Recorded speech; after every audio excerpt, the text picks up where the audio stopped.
Ahongba maktada Salai Story Channel ki mahut sinsaduna Panthoi Mangang Mayambu taram na okjari. Wari asigi mamingna Ahongba naiba Punshi. Wari asibu ibirakpa na D.N Khuman.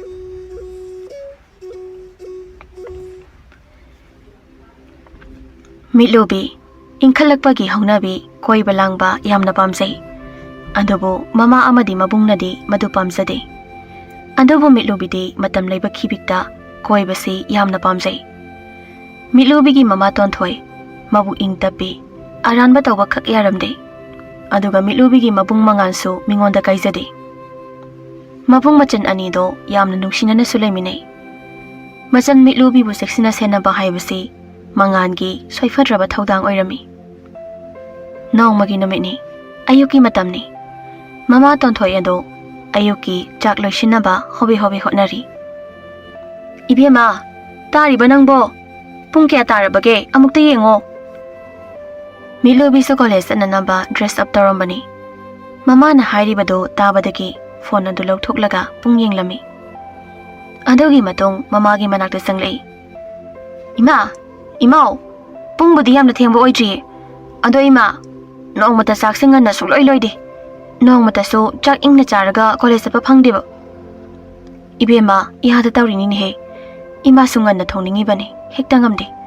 Nabung tarabadi amuk ima da jairarani. Ima, aiso ima gi matenga mata pangba ngamde. Sum pukthana charaga gyan tana chatningbagi ne ima. Handak tha se loibaga mathang tha daidi angang ti sonse tokla sirana khalli bani. Ado oirabadi imagi mateng pangwa ngamgani. Yade. Ima na ngamnaba hotnagani. Pukning sonthaba yaba nate. Isa singna hayeng matik chaba amam oiraba matamdudane ima na pendawribani ko. Se. Chak thire chathose. Nabungdi lehaudro. Lehaubani ima. Phone wari sanaubani. Oh, phare. Ima kauraklage chaba horo. Chan, karan tawkinuko. Hausi matang chadriba. Adui sarupadi mi hana oikisi. Ado chan, dada chak charukiki ko. Ando damangan ngausinanu ko. Aiso damangan na haiba mikopta ngairaga leidoini ko. Ibunga mangan, nangbo tadrabo. Nasan college thinba thengkhrani ne. Chak charu launi nangbo. Chan, imana kauri. Thamagi ko.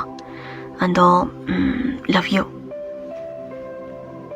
Asamna phone thamlaba matung mangan chak chaba chaksangda changki. Chak toklaba matung mangan na mitlubi bu college ta thinbirami. Bema, horinde natomta halakpa haigadro. Ibung se thaba macha taw leiriba. Tacho, ai hairoi ko. Yare aisini. Okpa lao. Ai geta dum ngairongani ko lapte yaroi. Hoi. Isan gi ningai sidiba. Nanam mapao adumai tawde. Khangde lakte yare ko tacho. Ai class tangage. Mitlubi changkhrabada mangan gari mamai leiduna college tagi thoklei. Aduga mangan ga khangnariba ichanbo unaba lakli. Isan so mangala e khanglabada ingkholdagi insang mana masing khara hektuna puthorei. Mangan so isan hoigi laikai gi lampakta gari adu khamduna isan bu thorakpa ngairami. Tanja adada isan so lampakta thoklei. Mangan gi manak yaurabada kauzari. Da mangan, ai ngaibada waramani ne nungsa maraksida. Wade dai jan. Ai dina nangbu hek uraba awabaga amatta phangde. Ado kainu nahan khaidi ai lai haibada fat tholakpani. Ngasidi tholaktena kaiginoba. Tu si ubrada mangan. Si heklingai dane thengiba. Kaigi hekliba hektrasu yabaduda. Pisaning be hekliba. Yam nungai tragana langthokhora. Adoda mangan. Mitlubi do lesabi phara phau kiriba. Kiri pikta pikliba angangumna. Adoi jan. Nangse kaigino khangde. Nongmagi udraba leiba ngamde. Hoyare khange aiso. Adoda mangan ai changage. Ima do masa sukhara nungaite. Adoda mangan atopada wakhal lampang khalanu ko. Ai nang haiba matamda khutsa thektu na ngai duni ko. Hoi phare chango. Ado horen phone torpa kaunuko. Ima do masa phatta phatradi pau hekta hairoko. Hoi haireke da mangan. Adudi changagi ko. Asumna isan changkrambada mangan so nokfe tawna gari adu kakhatuna Milubigi college talaktuna machan bongai duna leijai. Ngaihaki matung Milubi so class loiraduna mapanda thoglei. Matam aduda Milubiga luna tinaba mamanaba mamingna Thanin. Thanil amadi Milubi yamna luna thamoi masak khangna loinaba marupni. Milubi amadi Thanin tholakpa ubada mangana khanjai. Aigi izanga thominarakliba nupa sibu ichanga khangnaba misaklane. Asumna khanduna leiringai Milubi amadi Thanin so mangangi manak yoraklami. Thanin khoi taso ni khangnawo. Taso aigi marupne. Mamingna Thanin kawani taso. Taso ai Milubi gi marupne. Milubi ga iga department pule. Aduda sum lairki maram sutanarambani. Kaidi thamoi bu sengnarabadi. Aikhoi so noigi matam se kalakpa nate. Ado Thanin aina haigadabadi Noi su isan su nahi tamli bane. Serana buwa khan bayaroi ko. Phare ado. Ekhoi su halage ko. Asum numangan machan mapudu na halei. Tha kharagi matong ni college ki exam ayani. Thanin Milubi da call tori. Hello, Milubi. Exam su kuidre adu lai kyam parge. Thanil khara pare. Ado osamana hoida horeng hak chatminarurase. Nang sangadi ekhoi dang hak lao. Taso go chato waso masangam da laireba. Exam ya sida na laikre. He, adu yera hoi laki. Ado aidi gari shu laite sakang jani ko lagdoise. Hoi yaye. Aini hektong bahai dune. Hoi yari se, ai lagna badawrge loshilamo. Thanin amadi Milubi laikai amani dani lapnari base. Thanin so magi cycle adu thawdori. Aduga Milubi hoida changai. Milubi so thonganda Thanin bungai duna leirami. Thanin lakpa ubada Milubi thamoi nungda nokjai. Milubi ai ngai bada warbo. Ai so kana di thorpone. Thanin nangna cycle aso amna chopi se kahino ba. Wabudi wadeda. Ado gari oiradi khara thuna yaudo bane. Ado thengkhrani ozagi da chalase.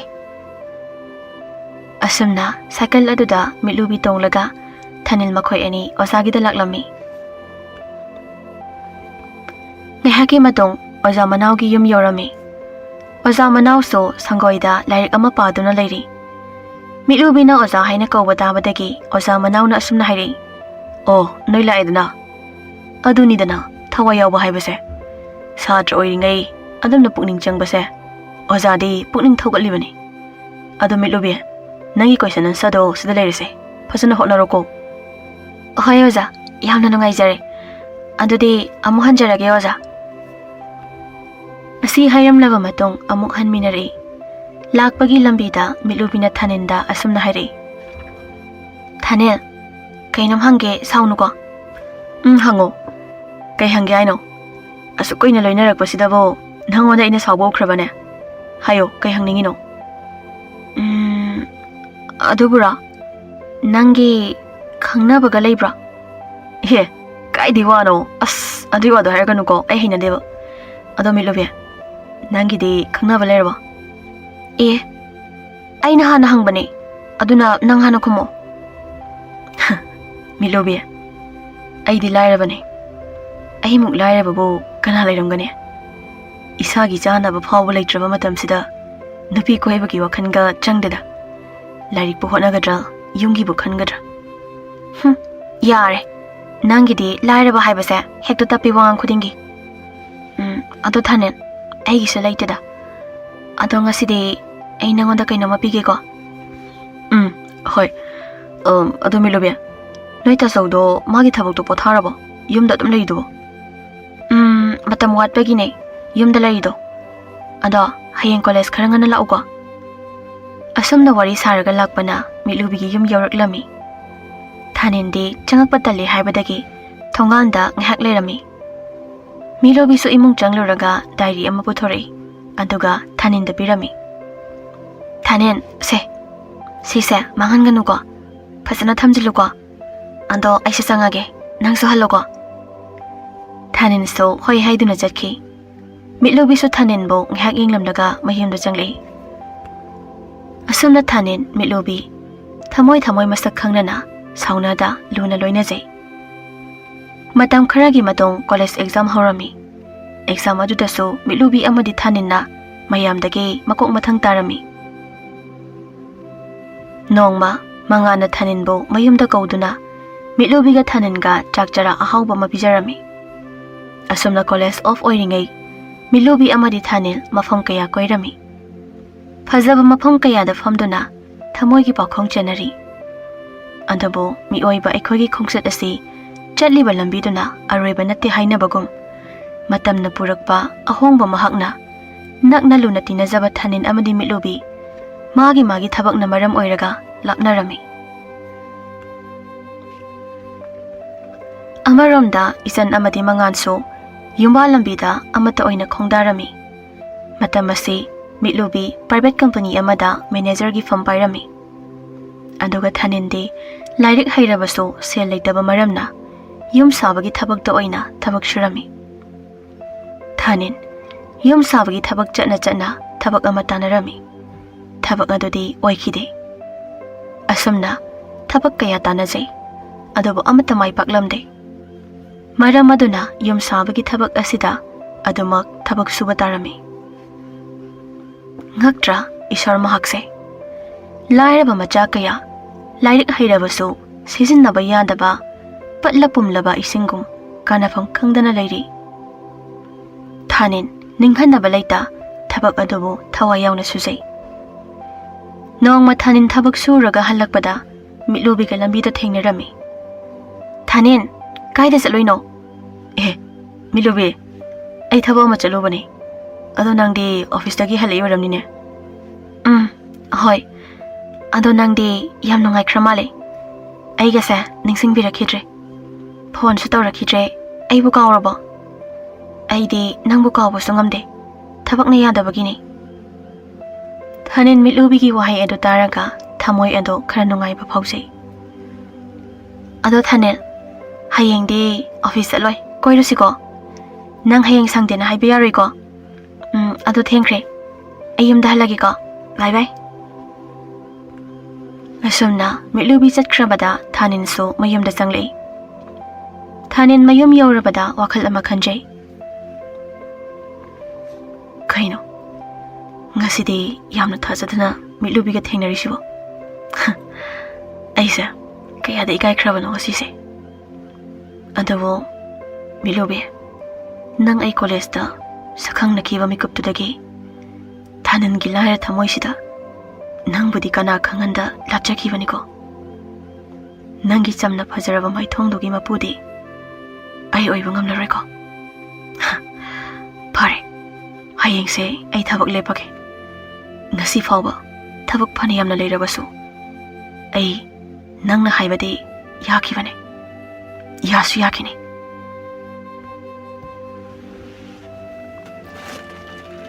ꯃꯊꯪꯒꯤ ꯅꯨꯃꯤꯠꯅꯤ ꯑꯌꯨꯛꯀꯤ ꯆꯥꯛ ꯇꯣꯛꯂꯕ ꯃꯇꯨꯡ dress ꯂꯣꯏꯁꯤꯜꯂꯝꯃꯤ ꯄꯨꯝꯅꯃꯛ ꯂꯣꯏꯔꯕꯗ ꯃꯃꯥꯕꯨ ꯀꯧꯖꯔꯛꯏ ꯏꯃꯥ ꯇꯥꯕ꯭ꯔꯣ ꯏꯃꯥ ꯀꯥꯏ ꯂꯩꯒꯦ ꯃꯃꯥꯁꯨ ꯇꯥꯅꯗꯨꯅ ꯃꯆꯥꯒꯤ ꯃꯅꯥꯛꯇ ꯆꯪꯂꯛꯏ ꯏꯃꯥꯒꯤ ꯊꯥꯅꯤꯟ ꯀꯔꯤ ꯇꯧꯔꯒꯦ ꯀꯗꯥꯏꯗ ꯆꯠꯇꯧꯔꯤꯕꯅꯣ ꯊꯕꯛ ꯆꯠꯂꯔꯣꯏꯗ꯭ꯔꯣ ꯏꯃꯥ ꯉꯁꯤꯗꯤ ꯊꯕꯛ ꯆꯤꯜꯂꯔꯣꯏ ꯃꯤꯠꯂꯨꯕꯤꯒ ꯊꯕꯛ ꯑꯃꯇ ꯆꯠꯂꯨꯒꯦ ꯃꯃꯥꯁꯨ ꯃꯤꯠꯂꯨꯕꯤꯒ ꯊꯥꯅꯤꯟꯒ ꯂꯨꯅ ꯇꯤꯟꯅꯖꯕ ꯑꯁꯤ ꯈꯪꯂꯤꯕꯅꯤ ꯃꯔꯝ ꯑꯗꯨꯅ ꯍꯣꯏ ꯍꯥꯏꯅ ꯌꯥꯔꯝꯃꯤ ꯃꯤꯠꯂꯨꯕꯤꯁꯨ ꯗ꯭ꯔꯦꯁ ꯅꯥꯟꯅ ꯁꯦꯠꯂꯗꯨꯅ ꯃꯥꯒꯤ ꯀꯥꯔ ꯔꯦꯗ ꯀꯂꯔꯗꯣ ꯊꯧꯗꯣꯔꯛꯏ ꯊꯥꯅꯤꯟꯁꯨ ꯊꯣꯡꯒꯥꯟꯗ ꯉꯥꯏꯗꯨꯅ ꯂꯩꯔꯤꯕꯗꯣ ꯃꯤꯠꯂꯨꯕꯤꯅ ꯎꯔꯝꯃꯤ ꯃꯗꯨ ꯎꯕꯗ ꯃꯤꯠꯂꯨꯕꯤꯗꯣ ꯑꯁꯨꯝꯅ ꯈꯟꯖꯩ ꯊꯥꯅꯤꯟꯁꯦ ꯅꯨꯄꯥꯗ ꯅꯨꯄꯥꯅꯤꯀꯣ ꯅꯣꯡꯃꯇ ꯍꯥꯏꯅꯈꯤꯕ ꯋꯥ ꯉꯥꯛꯇꯕ ꯇꯧꯗꯦ ꯁꯦꯜ ꯄꯥꯏꯖꯗ꯭ꯔꯁꯨ ꯏꯅꯥꯛ ꯈꯨꯟꯗ꯭ꯔꯕꯁꯨ ꯃꯥꯒꯤ ꯊꯃꯣꯏ ꯃꯥꯒꯤ ꯐꯤꯔꯦꯞꯇꯤ ꯏꯅꯥꯛ ꯌꯥꯝꯅ ꯈꯨꯜꯂꯤꯀꯣ ꯊꯥꯅꯤꯟ ꯑꯩ ꯅꯪꯕꯨ ꯅꯨꯡꯁꯤꯌꯦ ꯑꯗꯨꯕꯨ ꯊꯃꯣꯏꯗ ꯂꯥꯠꯆꯕꯁꯦ ꯅꯠꯇꯅ ꯆꯤꯟꯕꯥ ꯂꯥꯟꯅ ꯍꯥꯏꯖꯕꯗꯤ ꯑꯩ ꯉꯝꯗ꯭ꯔꯦ ꯑꯁꯤ ꯈꯟꯅ ꯊꯧꯔꯛꯄꯅ ꯊꯥꯅꯤꯟꯒꯤ ꯃꯅꯥꯛ ꯌꯧꯔꯝꯃꯤ Thanin, maningi thongdo hangduna changge tawbada, mitlubina asumna hairi. Thanin, kaino, mangda lao, wari saraga saseba. Thanin, mamangda amuk laktuna famde.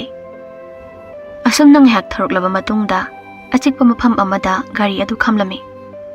Aduga Thaninda asumna hairi. Thanil, singju jase. Aina singju khara lerakpani. Bora su yauri. Se, sida famo. Ai singju se tolake. Ahoy. Ando, milubi. Ai sum ikaire. Matam pumbada college life dagi horaga. Nangna da pise. Aina di nangonda nomada su pisa kite. Milubi. Lairaba haibase toliko. Kaluraga ai hingning ba pautri. As, Thanin, nang sidiba. Adumaina tum khaladi yaroy. Aday sarukpudi ne, wakhang da sauto. Ay lay sidi. Ayo, as, ayo ima. Ngari maruna thinkre. Ayo, as, ayo ima. Ngari maruna thinkre. Ha, kaida thilino. Fasana metlo yadro, naramani. Aina rosiba. As, yam nae, chik lawe. Pirona kuto, ay marudu satoke. Thanil, could be the ne, as yam nae haba. Thanin na mitlubi could be another, yuduna lady ba, ngari marudu, ubadagi log talk pirami. Ando Thanil, could be say, e talk pa se, jaba nungayare. In biro, tanbra. Thanin masanda, ikai ba pausay. Adobo inbada tarami. Asumna Thanin na singju ando mitlubida inbirami. Andowa Thanin susarami. Singju sana mitlubina Thaninda asumna hairi. Thanil, ando kaino mahaigi ko. Aina nangonda Thanin ko basa. Nungai deba. Aduna da chomba daton. Karamba ko haino. Haide yari ko. Milubi nang sidiba. Angang daw na asiba wanina. Thanin na dum kaurasu yaba sida. Ando nang na saudoy already hairake. Taton ko. Ko ke. Ando tato. Nang napi ko ining mapokdro. Napi ko ay basu ude. Ando ay nanong mapiki ba dahil do. Taton ki punsida. Kangam dapat haudo. Pukning nuksiba matang. Ado gumbado. Isillo haibagi pibani ko. Kemta intrabo. Milobe. Ay di kau thuklore. Ahoy, isinge. Ado milobe. Ay na inbasi wo haw bro. Hawi. Ku hawa ma. Ado taton. Ay su taton da wa ama haidawle. Kohan hairake. Ay ngonda bo haibe yadro hose. Kohan natraso. Ado pare. Hanaba dorsi. Madam se thinkraneba. Yadri. Bazar sa luki se. Lao, adu yum halaseba. Asumna, mapam madudagi makoy ani thole. Aduga bazar changduna nga khara leirami. Adugi matong mapam kharda sukoirami. Numit taramday matamda mayumda halaki. Mayum yorabada mitlubi, pamung dihip thaduna asumna khanjay. Ay se, kaygino. Taton bo atom ningsing libasa. Ngasaygi mana inbirakpa singjuduna thamoisa amuk hen leitantre. Ngari maru nahangna chaina ama pirabaso thamoigi maridi naksinhan bireko. Taton, I love you. I really love you. You are my everything. Love you, Taton.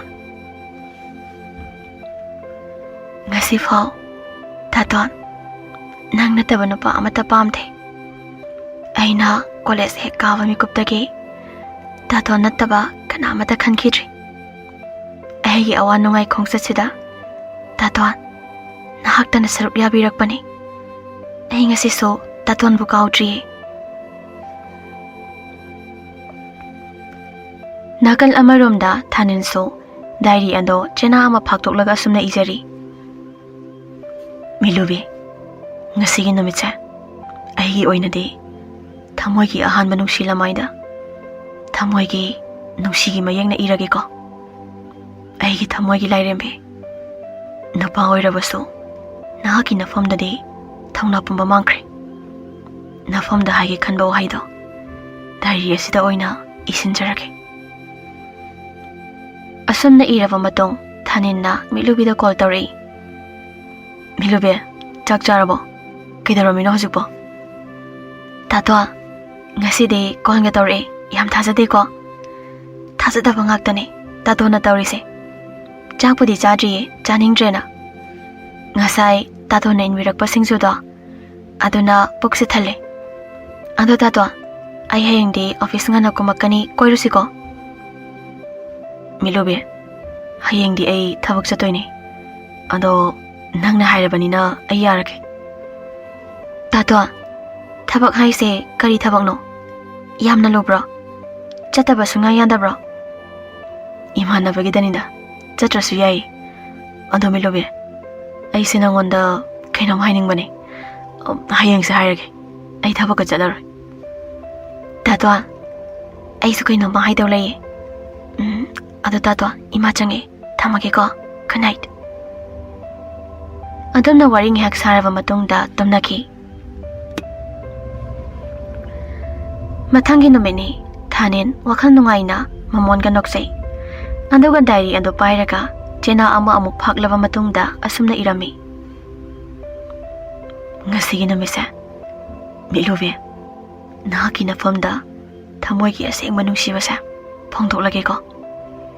Chahi kaya nangbu kana khanganda thamoinungda charubagi mahida ngasi phangjage ko. Asumna iraba matong diary ando Milubida amuk pige khanna bag macha amada haplami. Adogi matong iruzaraga chak charami. Chak charingai mamana Thaninda asumna hairi. Imagi Thanin kadaida chatawribano? Ngarangsu thabak chatti. Ngasisu chaloidawribro? Ima ngasisu thabaktu chalaroi. Thabak mata chaluge tawbani. Hayengdai phajana chalage. Ado Thanin thabaktu chatlabasu namit leiringai da halo. Ima pothafam khangdi. Ngarangdo khara thengkre. Ngasidi nganna halage. Namaudo ningayam kalle adoineba. Soibani ima. As. Hai. Ima loina khangi ko. Isana kari tawri, kari chari haibase ima loina khangi bani. Adabu isana phattaba tawbadi natabani nane. Ima nasu kanna haidabani. Phare. Chakto puk thanna charo. Ima de hawgalage. Asi hairam laga mama hawgatki. Thanin so khara charaga hawgatlami. Khut adu taithoklingai Thaningi call da ring ama laki. Ka da changlaktuna phone ando ta paikhalaga kanano yengje. Matam aduda Milubi oirami. Milube nang tholaba. Aidi hojikta chak tokpada ngairi. Thogle aidi nai thonganda leire. Adu ta ton ima leiba natro? Lei. Oh, adudi phone thamage. Asi hairaga phone ado kaklami. Mitlubi gari thong ado hangdoklaga Thaningi yumda changlei. Matam aduda Thaningi mama so Mangolda chak tokpagi ngahak phomduna leirami. Ima chak charabo? Ibema la iro chare. Kay mathen charage ima. Ado ima ngasidi ima na apamba ma hairo nacha leijarake. Ibema imagidi yaranida. Kaisu saningba pokte. Isana pijaning lagana isana apamba ama hekta lero. Ado ima thabak awaba suganuko. Awat apa leirabasu aingonda haibiro. Mitokumna khanbiganuko ima. Milube nangdi ta phawjilena. As ikahe yumda siga. Tatwa yam taningdeko. Lao thengeba. Asi hairaga makhut ado ta paiga chingi. Ima thokige. Asumna gari manungda he kakhatbaga Thaninna asumna haire. Milube kayo toidubo? As imagi mangda tawrido ai diba pela haisine. Taton yare ko tumina tongo. Ngasine khoidau saroktana nayumdagi handabi nayumda changanga leini ko. Ho leibiro aduna faraniye. Asi hairaga anido nokmine. Ado Milube Ngasidi nangna pirakpa diary-do nangonda amuk khusinagena purakpani. Ado chenado yami. Nangiso khara iro. Diary-do to sida leire. Taton, diary sida idi iko. Karigamba iramdraba ai phate hainuko. Hoi irabani. Horen paroba. Ado ngasidi lapna chalagumse. Hoi, chalagumse. Ado taton, ai ngasidi ne yamna nungai ngo. Aina nungsizaba khanjaba misakto ngasidi masak yamna phajanaga thogle. Aduda urubadagi ne ai ngauri thamoise. Thanen wangangda sukthaduna leiri. Thanen gi matongdo ubada milubi thamoida nokjari. Ngahaki matong ngarangi singju safonggi lamhangdo yawraklami. Mafam aduda famduna amuk wari sari. Tado ngasidi aigi thamoida lotuna thamlakpa wa ama haidoiniko. Ado tatonso aingoda wa haini haibadai. Aduna tatona hana hairo. Aduga ai amu hairakeba. Hoi, haige. Aiso haige khana laklibane. Ado mitlobe. Sauna roisiko. Saurina wasaknase. Hoi, ai sauroi heba. Tatona haibada aina sauraba. Ai Punshi se nungaiba phang. Mitlobi wa makha tadringai machin adubo haino haina mensinbirami. Matam aduda mitlobi na thanalgi makut khudangda tapna pairaga saji misna aniduna thanangi maithongda nuksina yenglei. Sorry. Taton, I love you. Wahida tabada thanin haraubaga ngakbagana masa ado ipa pakhatbagum ikak tawduna kumpham khangdale. Taton, asengbagine aibo tawngambini khanbiganu ko. Aigise khanba yaba khallagani hairise. Aigi punsida achauba thawna pikhibadi Taton naha khaktane. Milobe aiso nang manungshi aina nahakbo karamba matamdagi lachakhiba haibado nahak soidana khanglakhini. Haidokpa ngamdabana thamoy ase wana chakna numikiani lelakhibani mitlobe. Tanja aduda nisada laichuba nupa moi ahumsu makhoi anigi manakta changlei. Aduga marongado ifai kai asumna hairami. Noini di sidaga doriba achikpa mafamsida romance ka tawnairo ha. Nufisidi masak fajagrada. Aikoi ahumgibu oiningkrada. Oi, nathwai heniladi ayabu salsingdo piro. Aikoi suliyam nahankige. Piro ne. Thanil makhoi ahumgi maongdo hainadabana fu hawali. Aduga asumna hairi. Kaino, noibu ngawrbo. Nisa tapthage sasilaga mingonda sel piro haidubo. Noibu namaiga pandrabo. Yeah. Yang kalline hero niko. Oi, film da wari da hero se kandoge wani khaba. Real da dina Joker tar tokni da. Piro ni ikoi su hallage ne. Kaino ngasai degi tangi na tabani. Noi ki do sechiro. Noi ki sel ton brai khoida. Milobina khara saurupna hairakpani. Mata maduda nupa anina thanenbo makhauri metuna pharami. Aduga lehoriba nupa aduna mitlobibo masam paiduna. Oi, nupina dukshitrigayina. Nupina khoise khoigi. Asi hairga wa makha tadana karyamnaba minok amanok lei. Lamsan naidaba sa nangomana so. Asi hairga nupa adugi mamaida tin sisili. Maduda sauraba nupa aduna mitlobibo laktana inbada garida makuk adu yaisanbadagi wakhal mangduna tarami. Thanil madobu ubada pangal pumba phudoklaga mitlobibo kongkhaningki.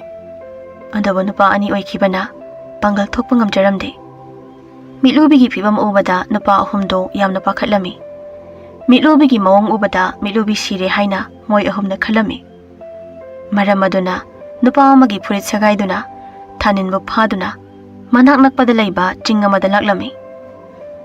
Asumna mikup khara housing khrabada namisu tarakle. Namit tara faubada mitlubi amadi thanin halaktaba asida yumgi miyoising wakhal wanarami. Imagi mangan nasando hauzik fauba lakti nangbu phone do amuta taw haibani. Ima aishu tawribani phone su paide kadarobanu khangte police ta pau pise haibrima. Mangan pikhiroisi nasando chen chongbo oirambasi yai aduna mamanabi singda pau hana phaukisi chen chongbo oirambasi yai. Ima chen chongbo oirabasu phone mayam tawribasi paikhatpa yaidana manamagi number de su tawrabani paikhati wakhalse pothafam khangdi. Ima amabu oiro hayeng phauba yenglasi nasando pikta pikliba wakhal yaudaba angang nate. Asumna mama macha mamau wari sari nakan amaromda phattaba nupa ahumduna thanenbo ukhong amada makhong makhot mamit pusali aduga asumna hairi hoi hauzik tinoi khoina haiba yadabagi awaba taridana hauzikti nangi sakhen bi leirang dusu lamhangda ta hauredana adu banangsu kuiroi mathakta thinbiradamne nang hingna thadokpa yade ngasi ahingdi aikhoiga ching asida leirasi nonganbaga nangsu thinbiragi ko. Asumna karenaduna leiri matam masi ahingi matam oiraklabani. Nakana maromda mitlubi masa ado wakhal tari makoga dusu I khara chotlami. Masa ado turoi ngamloi tawraga tapna haugali tanja aduda mabung mangangi kolaki. Phone lakpa aduda mitlubi thokiba pumba ningsinglaki. Phone ado paikhali aduga awaba chaina khangwagi maongda mabung bakaujai. Hello taso ibungi bema hayo nang kai dilege hayo kari tawrage ba ima ho ima ibima phone paire milubi nang kai dilege hayo taso ai noma taso una pubi khiba lampa achaubodo aduda lei nasan awaba tare taso ang tutun lakbiyo. Ibungi bema tasaw lake kaishu khangano tasaw leshidi. Asi hayaga phone ado di thamdabi pairi mangana magi kargi so adu lawthoklaga isanga moi ani mitlubi na hairiba mafamdu tamna gari thauduna chatki. Amaromda thanangi mamadi macha halaktabana hauzik phau tumthaba yada mangolgi yumbi makhong aduda ngathaduna macha bu halakpa ngaiduna leiri. Imagi thanen isa bu halakhiroidro asuk thengla phau isa na halaktabase ima waini he imagi ibungo yum inkhon koliba lining thau sana mahi isagi maphamda awaba thaudo tahanbiganuko isado mama aigiti pumnambakni. Asi hairaga mabit anidagi mapisu sintharakli. Macha oiba kanana mayumda ahing halaktaba haibasi mama oibi kayagi maphamdadi chaina makhal amani pothafam nungaipum khangjade. Amaromda manganga magi nupiga laklibado mitlubina hairiba mafam adu yoraklami. Matam aduda gari ado mamai leileiduna gari khamba ubra haina gari gi manganduna maigai khuding kaptuna yengle. Matam aduda machan nupina thauba gari ado lampak adugi machi amada khamduna leiba urami. Khudakta mafam aduda thaujili aduga machan bu konkhatpirami. Ibema ibung lae se nang kishu tawroi nana masu yauri se tabra milubi se masa ingbana su loire nangni iliba phiduna masa samta insinbiyo. Asi haiduna phi insinbirami adugi matong gari manungda pusinduna mitlubi bu ngihak pothahali. Mangana moi lekai ge nupa khara amu kaurami. Nupa sing adu sulaklami aduga mafamdu thatuklaga mayum tamna halaki. Mayum yaurabada mitlubi kanna kappa horaki. Taton di taton ibungi bema se ngihak tutamina pothause kapkano ado ibung wahai ke kanano taton hairibasina aduga karamna ꯊꯧꯗꯣꯛ ꯑꯗꯨ ꯊꯣꯛꯈꯤꯕꯅꯣ? 이붕도 ꯁꯦꯡꯅ ꯍꯥꯏꯌꯨ. 이붕ꯅ ꯍꯤꯡꯂꯤꯕꯁꯦ 이전ꯒꯤꯅꯤ. 다소 아이가 강나버네. 타넨도네. 타넨 ꯑꯩꯈꯣꯏ ꯑꯅꯤ ngasi mafam aduda koiba chalubane. Matam aduda may patan pa ahomduna ꯑꯩꯈꯣꯏꯗꯒꯤ ꯁꯦꯜ ꯄꯤꯌꯨ ꯍꯥꯏꯔꯛꯈꯤ. ꯃꯇꯝ ꯑꯗꯨꯗ ꯅꯤꯡꯉꯥꯏ ꯁꯪꯗꯥꯅꯔꯛꯄꯗꯒꯤ ꯑꯩꯅꯁꯨ ꯈꯔ ꯆꯩꯔꯦ. ꯃꯣꯏꯒꯤ ꯎꯁꯤꯠꯇꯕ ꯋꯥꯉꯥꯡꯗꯨꯗ ꯃꯇꯝ ꯑꯗꯨꯗ ꯑꯩꯕꯨ ꯂꯥꯛꯇꯅ ꯏꯜꯂꯛꯄꯗꯒꯤ ꯒꯥꯔꯤꯗ ꯀꯣꯛꯁꯤ ꯌꯩꯁꯟꯈꯤ. ꯃꯇꯝ ꯑꯗꯨꯗ ꯑꯩ ꯋꯥꯈꯜ ꯃꯥꯡꯈ꯭ꯔꯦ. ꯑꯗꯨꯒ ꯊꯥꯅꯤꯟꯕꯨꯅ ꯃꯈꯣꯏꯅ ꯐꯥꯈꯤꯕ ꯅꯠꯇ꯭ꯔꯒ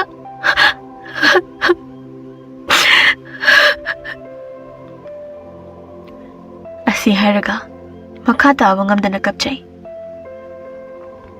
이붕ꯒꯤ 이베마 세 ꯀꯞꯀꯅꯣ. 이붕 ꯅꯣꯡ ꯍꯦꯛ ꯉꯥꯟꯕꯒ ꯐꯪꯅꯕ ꯊꯤꯒꯅꯤ. ꯑꯗꯣ ꯊꯥꯅꯤꯟꯒꯤ ꯃꯃꯥꯗꯤ ꯄꯥꯎꯁꯤ ꯇꯥꯔꯝꯈꯤꯔꯣꯏ. ꯀꯔꯝ ꯇꯧꯅꯤ? 이마ꯒꯤ ꯃꯉꯥꯟ ꯍꯌꯦꯡ ꯅꯣꯡꯉꯥꯜꯂꯒ ꯀꯔꯤꯅ ꯐꯕ ꯀꯔꯤ ꯇꯧꯕ ꯍꯥꯏꯕꯗꯣ ꯇꯥꯟꯅꯔꯁꯤ. ꯑꯗꯨꯒ ꯄꯨꯂꯤꯁꯇꯁꯨ ꯊꯧꯗꯣꯛ ꯑꯁꯤꯒꯤ ꯃꯔꯣꯜ ꯑꯁꯤ ꯇꯝꯂꯁꯤ. ꯑꯁꯤ ꯍꯥꯏꯅꯗꯨꯅ ꯃꯈꯣꯏ ꯄꯨꯝꯕ ꯅꯣꯡꯉꯥꯟꯕ ꯉꯥꯏꯅꯈꯤ. ꯃꯤꯠꯂꯨꯕꯤꯗꯤ ꯃꯤꯠꯂꯨ ꯑꯅꯤꯒꯤ ꯄꯤꯔꯥꯡ ꯁꯤꯟꯊꯒꯅꯨ ꯍꯥꯏꯕ ꯌꯥꯗ ꯑꯍꯤꯡ ꯑꯗꯨ ꯄꯤꯔꯥꯡꯂꯛꯇ ꯀꯥꯏꯔꯕ ꯊꯃꯣꯏꯗ ꯄꯣꯊꯥꯖꯔꯤ. ꯃꯊꯪꯒꯤ ꯅꯨꯃꯤꯠꯅꯤ. ꯑꯉꯟꯕ ꯑꯌꯨꯛꯇ ꯊꯥꯅꯟꯒꯤ ꯃꯃꯥ ꯑꯗꯨ ꯃꯤꯠꯂꯨꯕꯤ ꯍꯣꯏꯗ ꯂꯥꯛꯏ. ꯊꯥꯅꯟꯒꯤ ꯃꯃꯥꯅ ꯃꯤꯠꯂꯨꯕꯤꯕꯨ ꯀꯧꯔꯛꯏ. ꯃꯇꯝ ꯑꯗꯨꯗ ꯃꯉꯥꯟꯒꯤ ꯃꯃꯥꯅ ꯀꯧꯁꯤꯟꯗꯨꯅ ꯊꯣꯛꯈꯤꯕ ꯄꯨꯝꯕ ꯇꯝꯂꯝꯃꯤ.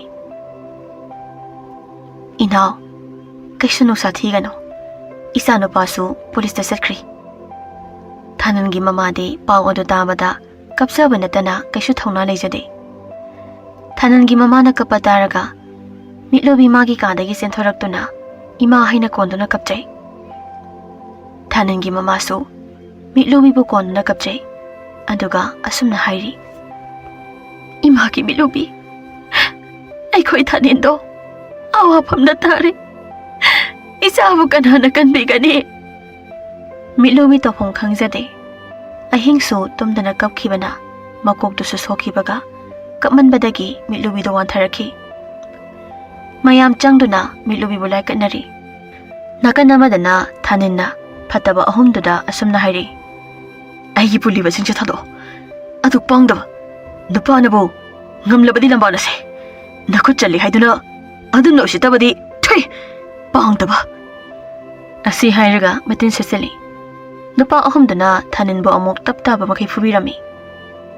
ꯊꯥꯅꯤꯟ ꯍꯧꯖꯤꯛꯇꯤ ꯍꯤꯡꯂꯤ ꯍꯥꯏꯕꯇ ꯃꯉꯥꯏꯔꯦ. ꯑꯁꯤꯕꯒ ꯆꯞ ꯃꯥꯟꯅꯔꯦ. ꯁꯣꯔ ꯑꯗꯨꯁꯨ ꯊꯕꯦꯠ ꯊꯕꯦꯠ ꯍꯣꯟꯖꯩ. ꯏꯇꯥꯎ, ꯅꯨꯄꯥ ꯑꯁꯤ ꯑꯁꯨꯝꯅ ꯊꯝꯕꯅ ꯑꯐꯕ ꯑꯣꯏꯔꯣꯏ. ꯆꯤꯡ ꯃꯇꯣꯜ ꯑꯁꯤꯗꯒꯤ ꯂꯣꯛꯅꯨꯡꯗ ꯍꯨꯟꯗꯈ꯭ꯔꯁꯤ. ꯀꯅꯥ ꯑꯃꯠꯇꯅꯁꯨ ꯃꯥꯕꯨ ꯊꯤꯕ ꯐꯪꯉꯔꯣꯏ. ꯁꯥ ꯀꯌꯥꯒꯤ ꯃꯆꯤꯟꯖꯥꯛ ꯑꯣꯏꯈ꯭ꯔꯁꯅꯨ. ꯍꯣꯏ ꯏꯇꯥꯎ, ꯑꯗꯨꯝꯅ ꯇꯧꯔꯁꯤ. ꯑꯁꯤ ꯍꯥꯏꯅꯗꯨꯅ ꯊꯥꯅꯤꯟꯕꯨ ꯃꯈꯣꯏ ꯑꯍꯨꯝꯅ ꯆꯤꯡ ꯃꯇꯣꯟ ꯐꯥꯎ ꯄꯨꯈꯠꯂꯛꯏ. ꯑꯗꯨꯒꯤ ꯃꯇꯨꯡ ꯊꯥꯅꯤꯟꯕꯨ ꯂꯣꯛꯆꯞ ꯑꯃꯗ ꯍꯨꯟꯗꯈꯤ. ꯊꯥꯅꯤꯟ ꯃꯁꯥ ꯑꯗꯣ ꯑꯌꯣ ꯍꯥꯏꯕ ꯐꯥꯎ ꯉꯝꯗ ꯑꯁꯤꯕꯒꯨꯝ ꯋꯥꯈꯜ ꯃꯥꯡꯗꯨꯅ ꯂꯣꯛꯅꯨꯡꯗ ꯏꯟꯗꯈꯤ. ꯏꯇꯥꯎ, ꯍꯧꯖꯤꯛꯇꯤ ꯑꯩꯈꯣꯏ ꯃꯐꯝꯁꯤ ꯊꯥꯗꯣꯛꯂꯁꯤ.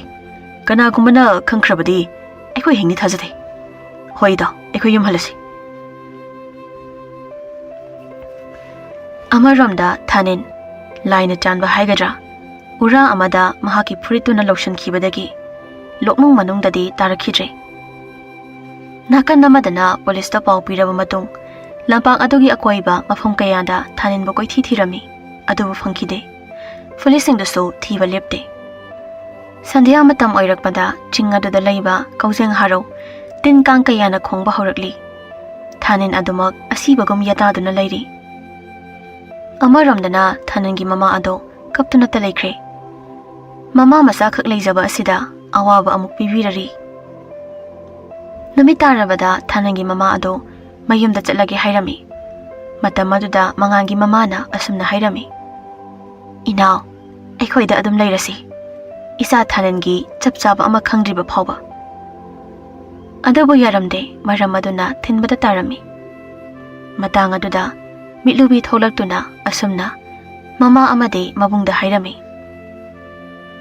Ima, Taso, Inama, Aiso, Imaga Zakrake. Aigi Hakta, Tato na Ahongba Tabane. Aduna Ima, Taso, Ay Imaga oina layurake. Ay haba bibiyo Ima. Mamaso, Mabungso, Machagi apambaduda yeludre. Yeluraso kana ray khangmana. Adamna, Tanangi mamaga loinana, Mitlubi, Tanangi yumda laklami. Amarumda, Jinga duda law uba, Jingmi Meetei Manau amasu, Numit tarakpa duda mayumda halaklami. Taninna, Urada panduna layribado, Khonglambi amagi manaktani. Jingmi Meetei Manau aduso, Haiba Khonglambi aduda ngahak asum laklaba matung, Taninbu urami. Matam aduda nupaduna, Magi nupi duda asumna hairaki. Nupi, tu, asida nupa amata aduna leibane. Masibo, asiba mirane. Natraga nisasaba mi oigadra. Nupa, karino haibado. Sorry yawbra yengune. Nisasaba oirasu, amapa oirasu.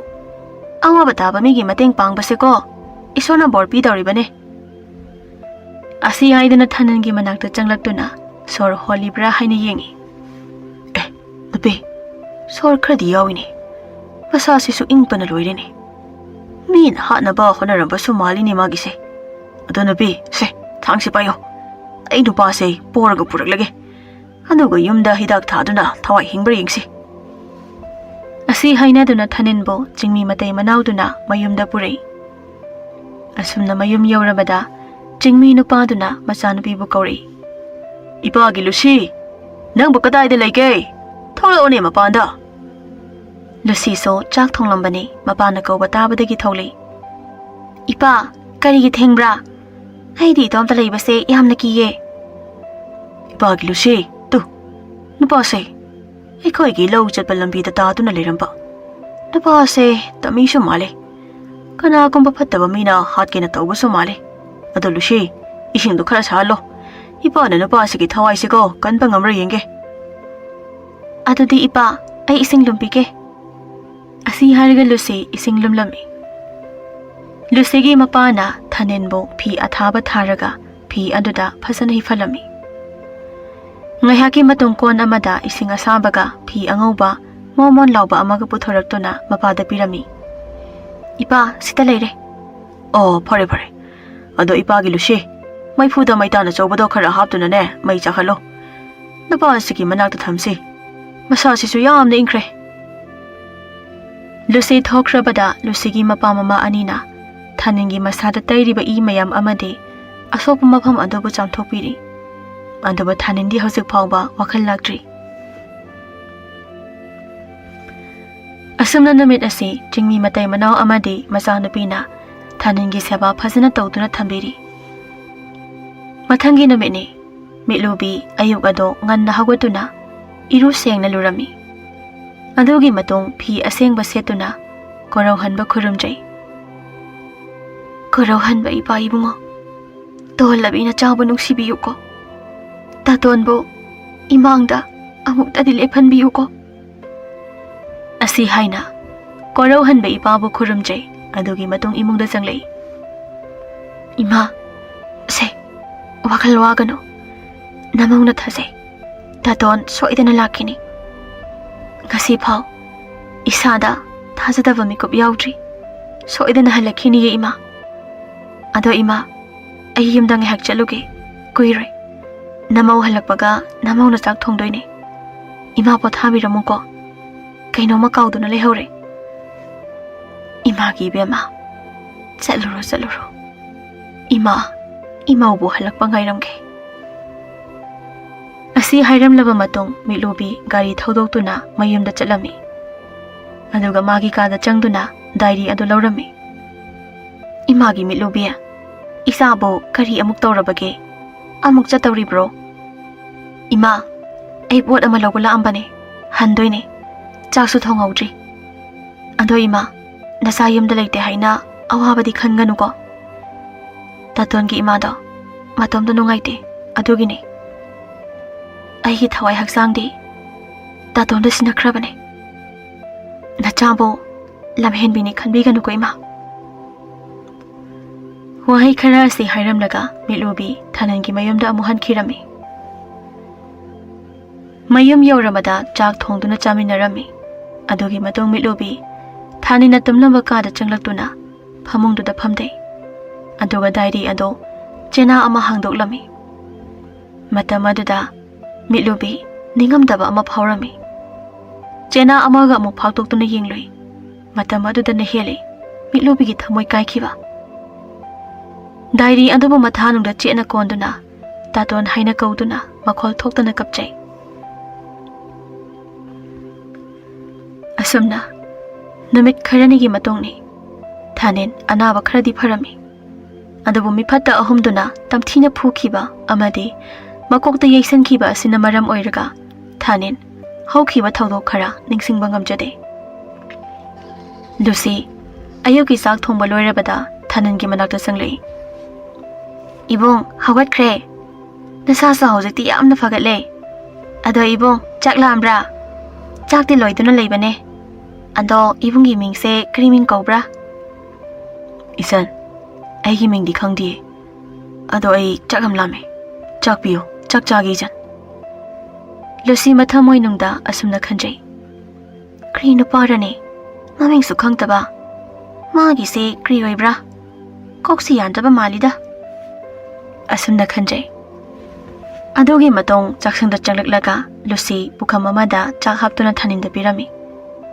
ꯊꯥꯅꯤꯟꯁꯨ ꯆꯥꯛ ꯄꯨꯈꯝ ꯑꯗꯨ ꯇꯥꯞ ꯂꯧꯔꯒ ꯍꯥꯎꯅ ꯆꯥꯖꯩ ꯊꯥꯅꯤꯟꯅ ꯍꯥꯎꯅ ꯆꯥꯕ ꯎꯔꯒ Lucy ꯊꯃꯣꯏ ꯑꯗꯨ ꯄꯦꯟꯖꯩ ꯇꯥꯟꯖꯥ ꯑꯗꯨꯗ ꯂꯨꯁꯤꯒꯤ ꯃꯃꯥ ꯃꯄꯥꯁꯨ ꯂꯧꯗꯒꯤ ꯍꯜꯂꯛꯏ ꯏꯄꯥꯒꯤ ꯏꯕꯦꯝꯃ ꯑꯣ ꯂꯨꯁꯤ ꯇꯥꯕ꯭ꯔꯣ ꯊꯣꯛꯂꯛꯎꯅꯦ ꯃꯄꯥꯟꯗ ꯋꯥꯈ꯭ꯔꯦ ꯆꯤꯡ ꯀꯥꯕꯁꯤꯗꯤ ꯏꯄꯥ ꯀꯔꯤ ꯍꯥꯏꯕ꯭ꯔꯥ ꯏꯄꯥꯒꯤ ꯂꯨꯁꯤ ꯁꯦ ꯃꯪꯒ꯭ꯔꯥꯅꯤ ꯃꯪꯒ꯭ꯔꯥꯁꯦ ꯐꯖꯅ ꯆꯥꯝꯊꯣꯛꯂꯣ ꯑꯗꯨꯒ ꯐꯨꯠꯂꯣ ꯆꯥꯁꯤ ꯑꯗꯣ ꯅꯕꯨꯡꯗꯤ ꯆꯥꯛ ꯄꯤꯖꯈ꯭ꯔꯕ꯭ꯔꯥ ꯏꯄꯥ ꯏꯕꯨꯡꯗꯣ ꯆꯥꯛ ꯆꯥꯈ꯭ꯔꯦ ꯑꯗꯣ ꯏꯄꯥ ꯏꯕꯨꯡꯗ ꯑꯩꯅ ꯃꯤꯡ ꯍꯪꯕꯅꯦ ꯑꯗꯣ ꯃꯤꯡ ꯈꯪꯗꯦ ꯍꯥꯏꯌꯦꯅꯦ ꯑꯁꯤ ꯀꯔꯤꯒꯤꯔ ꯏꯄꯥ ꯏꯄꯥꯒꯤ ꯂꯨꯁꯤ ꯅꯨꯄꯥꯗꯣ ꯃꯀꯣꯛ ꯈꯔ ꯌꯥꯗꯕ ꯑꯣꯏꯒꯅꯤ ꯃꯀꯣꯛꯇ ꯁꯣꯛꯄꯗꯨꯅ ꯋꯥꯈꯜ ꯃꯥꯡꯕ ꯑꯣꯏꯒꯅꯤ ꯑꯗꯣ ꯀꯔꯤꯁꯨ ꯋꯥꯒꯅꯨ ꯏꯄꯥꯒꯤ ꯃꯔꯨꯞ ꯗꯣꯛꯇꯔ ꯑꯃ ꯂꯩꯕꯅꯤ ꯃꯉꯣꯟꯗ ꯍꯥꯏꯔꯒ ꯂꯥꯌꯦꯡꯍꯟꯁꯤ ꯏꯄꯥꯅ ꯃꯥꯒꯤ ꯌꯨꯝ ꯍꯪꯂꯕꯁꯨꯀꯣ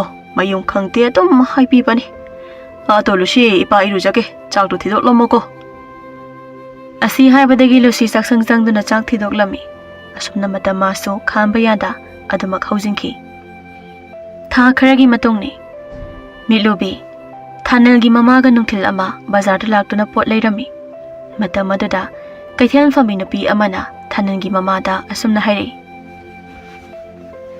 ꯏꯕꯦꯝꯃ ꯅꯃꯧꯁꯦ ꯑꯣꯟꯊꯣꯛꯅꯕꯨ ꯐꯖꯈ꯭ꯔꯦꯗ ꯁꯦꯜꯅ ꯄꯥꯏꯔꯤꯕ ꯁꯛꯅ ꯐꯖꯔꯤꯕ ꯋꯥꯉꯥꯡ ꯈꯣꯟꯗꯥꯅ ꯃꯔꯣꯜ ꯑꯃ ꯑꯗꯣ ꯏꯃꯧ ꯏꯕꯦꯝꯃ ꯁꯦ ꯀꯕꯣꯛꯁꯦ ꯏꯃꯧꯗ ꯍꯥꯞꯂꯕꯅꯤ ꯑꯁꯨꯝꯅ ꯃꯤꯠꯂꯨꯕꯤꯕꯨ ꯊꯥꯒꯠꯂꯛꯈꯤ ꯄꯣꯠꯐꯝ ꯐꯝꯕꯤꯗꯨꯒꯤ ꯋꯥꯍꯩ ꯑꯗꯨ ꯇꯥꯕꯗ ꯊꯥꯅꯜꯒꯤ ꯃꯃꯥꯁꯨ ꯍꯔꯥꯎꯖꯩ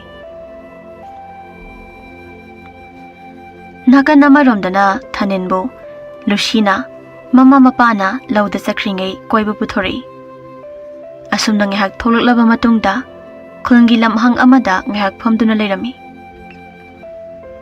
ꯏꯕꯨꯡ ꯅꯪꯗꯤ ꯋꯥꯁꯨ ꯉꯥꯡꯗꯦ ꯑꯗꯨꯝ ꯇꯨꯃꯤꯟꯅ ꯂꯩꯕꯅꯤ ꯃꯁꯛ ꯐꯖꯕꯒꯤ ꯆꯥꯎꯊꯣꯛꯄ꯭ꯔꯥ ꯏꯆꯟ ꯑꯩ ꯁꯛ ꯐꯖꯕ꯭ꯔꯥ ꯑꯩꯗꯤ ꯍꯔꯥꯎꯋꯦ ꯅꯪꯅ ꯐꯖꯩ ꯍꯥꯏꯕꯗꯣ ꯑꯩ ꯐꯖꯩ ꯍꯥꯏꯕꯒꯤ ꯀꯩꯅꯣꯝꯃ ꯄꯤꯖꯒꯦ ꯃꯤꯠ ꯎꯏꯁꯤꯜꯂꯣ ꯑꯁꯤ ꯍꯥꯏꯔꯒ ꯊꯥꯅꯤꯟꯅ ꯃꯅꯥꯛꯇ ꯍꯧꯕ ꯄꯥꯝꯕꯤ ꯑꯃꯒꯤ ꯃꯅꯥ ꯍꯦꯛꯇꯨꯅ ꯂꯨꯁꯤꯗ ꯄꯤꯔꯝꯃꯤ ꯁꯦ ꯁꯤ ꯆꯥꯎ ꯑꯩ ꯐꯖꯩ ꯍꯥꯏꯕꯒꯤ ꯂꯨꯁꯤꯁꯨ ꯃꯃꯤꯠ ꯑꯗꯨ ꯄꯥꯡꯊꯣꯔꯛꯂꯒ ꯌꯦꯡꯂꯝꯃꯤ ꯃꯇꯝ ꯑꯗꯨꯗ ꯎꯅꯥ ꯑꯣꯏꯔꯝꯕ ꯑꯗꯨꯗ ꯂꯨꯁꯤꯗꯣ ꯀꯟꯅ ꯅꯣꯛꯊꯣꯔꯛꯏ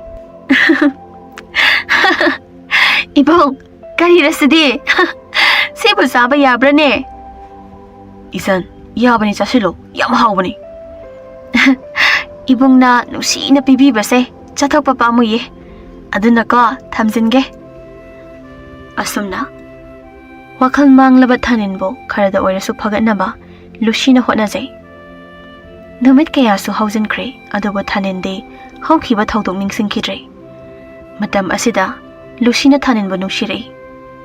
Namito nomaising nomini. Lucy church na baloshili. Aduga wakhandasu asumna khanjai. Ngasi aina church chatpada ibung sibu pusira. Haida purage. Aduga sembiba mapuda ko ibung bu phahanbiu haina nijage. Asi khana loisanba su loirami aduga thaninbu kaujari. Ipung. Ho ipung tabro. Thanin su taraduna changli. Ijan kari habano. Ipung. Ngasi di Sunday oipane. Aduna ko church ta chalusi ko ipung. Asi haiduna thanin bulusina church ta puri. Nangthangi matam khara haujingkibaga church tagi amuk halaklami. Matam aduda khul adugi nupa pakhang amana asumna hairi. Oi Lucy, nang amuk ta ngaiko. Krira atong. Lucy, ai khul siki khoi tiki sel paiba misak to. Ai atong ni ko. Aduga ni ko. Atong ni yadaba thabakti kanana su tawpa yaroi. Masi nang khangwa natra. Naha ka hausik leminari pa nupa to nangi kanara. Ha? Ay so asom yeng to na laipi pa ni ko. Atong saurapadi afaba oiray kaw ko no. Ngasi atong na haipasay. Masi na nangki ko. Ahan pa warning oy pa ni. Asi hairaga. Usita ba mining amathanin amadilo sida yeng lamnaga chaki. Kri no para. Asak nung si pakhang tabase. Khalgi na pi mayam se. Manang ang pagi maong ta. Ha? Ipong. Lao sala sa yomda. Nakal amaromda milubidi haujikso thanin halakini khana adumak asyat pa phirep kaloina na lairi. Milubi misna animak pirang iho thamoi kaina asumna kapchari. Taton nahaklak laroitro. Nahakpong aibada isa pong basok tare. Nang kaubi chekla na lahi sa irik nga iba ko. Ngasi ipawa, ikaw lang labag Punsina. Taton mo nga iri eh. Nahang na ibo, kahigit tatong to na chaliban o. Higipam da, taton. Nakinog si irik kiktaw bawali eh. Nangamog talag ko, taton. Nangamog talag ko.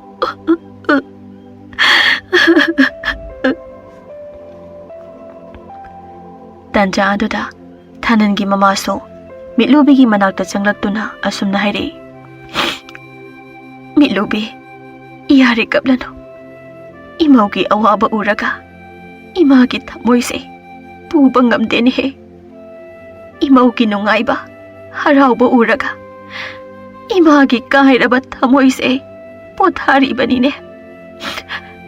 Imaw na haikibadai isa thanin amuk aikhoi ginagta halakhini haina. Imaw na wasabado taibang mapuna ubirabadi soidana lakani. Mama oibi aiki iphamda isado phattaba thokre awaba tare haibagi khudam lakte. Asi hairaga mitlubi bu konsinbirami. Amaromda mitlubi gi yumdani. Mitlubi gi mamagi mamanabi amagi machaga mitlubi ga lohongnabagi wafam hawdoknarami. Imanabiya nangi nachanupa so doctor tamba loire haibadai. Iyaga ichanupiga sakhangna hanaba tawsi. Ngasidi thengkhre aduna ne hayengdo nganna lao. Nacha isa sakhangna hanse. Imanabiya hoi yaye lakthok sungai redana. Aduna chanupidi ude mabu kadai de chakhibagi. Imaudo masak uningini he. Namaudo office atkiye. Halakpagane aina pause hairage. Adudi imanabiya aisu hannaba tawrage. Ado hayengdine office ka chatluranu hayuko imaudo. Aisu ne isa doctor ga lake. Chalage ko. Mitlubigi mamadi haraujarami maya afaba ama phange haina. Tari bro imagi mangan. Amuda thogla une nangbo. Kaidaroge ma nasabu ko bibabo. Atay nate. Nasangi maramnida. Ima ikwi bima kaidaroge. Sengna haibiyo ima. Nasan nupido. Migi mayumda da laibado pazamande. Hoi. Khudong budi thiraba imungni. ꯑꯗꯨꯕꯨ ꯏꯆꯥꯗꯤ ꯂꯩꯁꯥꯕꯤꯅꯤ. ꯂꯩꯁꯥꯕꯤꯅ ꯃꯤꯒꯤ ꯃꯌꯨꯝꯗ ꯂꯩꯕ ꯍꯥꯏꯕꯁꯦ ꯍꯧꯅꯗꯦ. ꯂꯨꯍꯣꯡ ꯈꯣꯡꯗꯣꯡꯗꯅ ꯂꯩꯈꯤꯕꯅꯤ ꯍꯥꯏꯔꯕꯗꯤ ꯈꯔ ꯐꯕ. ꯂꯩꯁꯥꯅ ꯅꯨꯡꯁꯤꯅꯔꯤꯕ ꯅꯨꯄꯥꯗꯨꯒꯤ ꯃꯌꯨꯝꯗ ꯂꯩꯕ ꯍꯥꯏꯕꯁꯦ ꯃꯥꯂꯦꯝꯁꯤꯗ ꯆꯠꯅꯕ ꯌꯥꯔꯣꯏ. ꯀꯩꯔꯣꯜ ꯂꯩꯀꯥꯏꯒꯤ ꯃꯤꯑꯣꯏꯁꯤꯡꯅ ꯃꯁꯤ ꯈꯨꯗꯤꯡ ꯆꯤꯕꯣꯟ ꯅꯆꯟꯒꯤ ꯃꯔꯝꯗ ꯌꯥꯝꯅ ꯉꯥꯡꯅꯔꯦ. ꯏꯃꯥꯗꯤꯅꯦ ꯇꯥꯕ ꯉꯝꯗ꯭ꯔꯦ. ꯃꯔꯝ ꯑꯗꯨꯅ ꯑꯩꯒ ꯂꯨꯅ ꯇꯤꯟꯅꯕ ꯏꯃꯥꯟꯅꯕꯤ ꯑꯃꯒꯤ ꯃꯆꯥꯒꯅꯦ ꯍꯥꯏꯅꯕ ꯍꯧꯔꯕꯅꯤ. ꯃꯆꯥꯅꯨꯄꯥꯗꯨꯁꯨ ꯗꯣꯛꯇꯔꯅꯤ. ꯏꯅꯥꯛ ꯀꯩꯔꯥꯛ ꯌꯥꯝꯅ ꯈꯨꯟꯕ ꯏꯃꯨꯡꯅꯤ. ꯍꯌꯦꯡꯁꯦ ꯅꯆꯟꯕꯨ ꯌꯦꯡꯕ ꯂꯥꯛꯀꯅꯤ ꯍꯥꯏꯔꯤ. ꯑꯗꯨꯅ ꯉꯁꯤ ꯌꯨꯝꯁꯤꯗ ꯂꯥꯛꯅꯕ ꯍꯥꯏꯔꯨꯁꯨ ꯀꯣ. 이마, ꯑꯗꯨꯕꯨꯗꯤ ꯌꯥꯝꯅ ꯐꯩ. ꯑꯗꯨꯗ 이ꯆꯟꯅꯕꯨ ꯌꯥꯔꯛꯀꯗ꯭ꯔꯣ? ꯃꯥꯅ ꯌꯥꯕ ꯌꯥꯗꯕ ꯑꯗꯨ ꯈꯜꯂꯨꯅꯨ. ꯄꯨꯝꯅꯃꯛ ꯑꯁꯦ ꯃꯥꯒꯤ ꯇꯨꯡꯒꯤ ꯈꯜꯂꯒꯅꯤ ꯍꯥꯏꯅꯔꯤꯕꯁꯦ. ꯆꯠꯂꯣ ꯑꯃꯨꯛꯇ ꯅꯆꯟꯗꯣ ꯂꯥꯛꯅꯕ ꯍꯥꯏꯌꯨ. ꯑꯗꯨꯒ ꯏꯃꯥꯅ ꯍꯥꯏꯔꯤꯕ ꯋꯥꯐꯝ ꯑꯁꯤꯗꯤꯅꯦ ꯅꯆꯟꯗ ꯍꯥꯏꯕ ꯌꯥꯗꯦꯀꯣ. ꯌꯨꯝ ꯌꯧꯔꯛꯄꯒ ꯏꯃꯥ ꯍꯥꯏꯒꯦ. ꯃꯉꯥꯜꯁꯨ ꯃꯃꯥꯅ ꯍꯥꯏꯕꯒꯤ ꯃꯇꯨꯡ ꯏꯟꯅ ꯃꯤꯠꯂꯨꯕꯤꯕꯨ ꯀꯧꯕ ꯂꯥꯛꯏ. ꯊꯥꯅꯟꯒꯤ ꯃꯌꯨꯝ ꯌꯧꯕꯒ ꯃꯆꯟꯕꯨ ꯀꯧꯔꯛꯏ. ꯃꯆꯟꯁꯨ ꯃꯕꯨꯡꯅ ꯀꯧꯔꯤꯕꯗꯨ ꯇꯥꯔꯗꯨꯅ ꯊꯣꯛꯂꯛꯏ. ꯇꯥꯆꯧ ꯂꯥꯛꯑꯝꯃꯤꯔꯣ? ꯀꯔꯤ ꯂꯩꯔꯒꯦ? ꯇꯥꯆꯧꯅ ꯂꯥꯛꯊꯣꯛꯇꯅ ꯂꯥꯛꯄꯕꯣ? 이베마, 이마는 나학부 거우루 하이나 락리바니. 아도 yumda ngahak chalusi losiluro. Taso, karigini haige ay kauribade. Imasu thabak sakhi. Ado taso, hayeng ayuk lakjarage. Imasu leite. Hairamdana chatpadusu nungaitre. Hoi. Adode ayukto soidana lauko. Ibungsu chalake. Hoi taso. Amaromda Thanin Luciga saksangda nungdangi sak thonglami. Haujikti Thanin anauba sangsar amadi hingli haibaduni. 이전, kaigino noina chak ngana thonglise. Aidi chak ngana chabase pukthalo yade. Ibong, nangsidi yang pangi he. Chak ngana thonglabadi ngana chare. Ngana su tumme. Thabak leirasu ngana adum chatpa yaduini ni ibong. Ado ijan, nanga wari sabase. 아이기 kokse hekta ngawgi tawi karigino sibo. Ibong, adubura. Ay nuksidabagi. Aygi khonjalse ko taningdabagine. Tancha aduda Lucigi mama mapasu laudagi halei. Aduga imungda sanglei. Ipagi Lucia, chak loirabra. Kari mathel loibra. Loidriye ipa. Mathente pan oina thongke. Hoi. Ichana haukani khanbado adum thongjalo. Ado pan thonglabadi ko hautrasu adum changbani ne. Asi hairaga makhoi nokmine. Ado ibungo. Nahaktina sa yamna phagale. Ado ibungo aikhoida leibasibu nungaidabrane. Nungaiye iba. Ado iba. Noise aiga piklingaidagi laiminarakbra. As aiko ngawai khanuda. Ye nupa macha atumna khan kanurko. Aiko isu nang ka amatani ne ahen ba khan kanuni nangpo. Adugi sharukpudi ko. Najan ga chak haura thongminaro ko. Asi hairamlaga thokirami. Mathangi numini mitlobi chak ngana thonglaba matungda Thanangi mamada asumna hairami. Ima, ngasidi ay yumdang hak chalukige. Ngarang tasaw laktuna ngahak tala o hairami. Ando ima, lapna sa thokanu ko ay thuna laki. Hoy, chaluro. Ado nangbo, imagi dalay base, mina lana ukiba tare. Ado na marak oina, imagi dalak pa na paroidro. Ima, ay yung sa dalay gani, ay atok pa da chaningde. Ay nathase, taton laki ni ima. Taton na ibo, na yung da chalong haidri paumba, chalo ye ima. Ado ima, ay yung da chalo kige. Asi hairamaga mitlobi mayum dalai. Mayum hek yaubaga, mama na mitlobi bo mamagi kada kausinduna asumna hairami. Imagi ibema, ngasidi ima nangonda, punsigi oiba, arubu wafam kara haiki. Nahak munna khalugo, imagi wafamse, nahak na saubusu yaroy. Nupi ay kogi punsi khongsase yamna lubanido. Ima, kari wafam no. Yamna luramgado bumali imagido. Lui. Yamna lui. Taro, ima haige. Nahakse, imagidi pumnamakni. Nahaki awaba nungaitaba, imasu loina khangi. Adubu imana haibado, aikhoi nupini. Aikhoigi khongthang yamna lubani. Yengo, nahak hauzik laisabini, mau nate, yumnak sagaisu oludri. Aduga nahakna, thanil hoida lairaklibase kuire. Imasu moigi khanbada yamna nungaiti. Adubu isa kaubanina, nahaki tungisu khandaba yadedo. Ima hoidi asum ahan oirakani. Aduna, nakhoigi chapchaba, mafam ama khangdaba yadabani.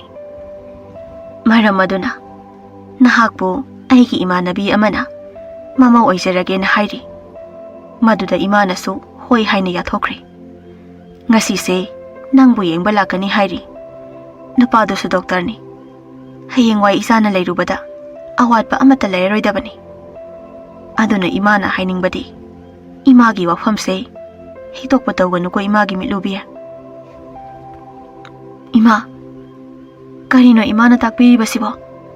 Ay kanagumba amataga yung panminaba ngamloy ima. Ay kitaton soidana lakiniye. Ay taton ngay kiniye ima.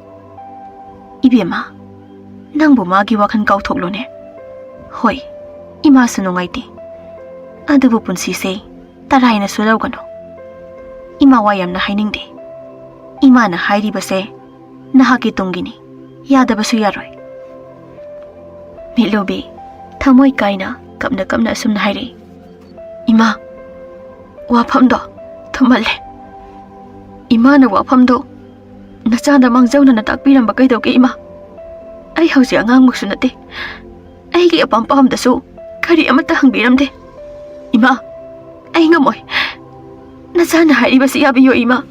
Ay tato na taban na pada. Ay hinusiba piba ngamloy ima.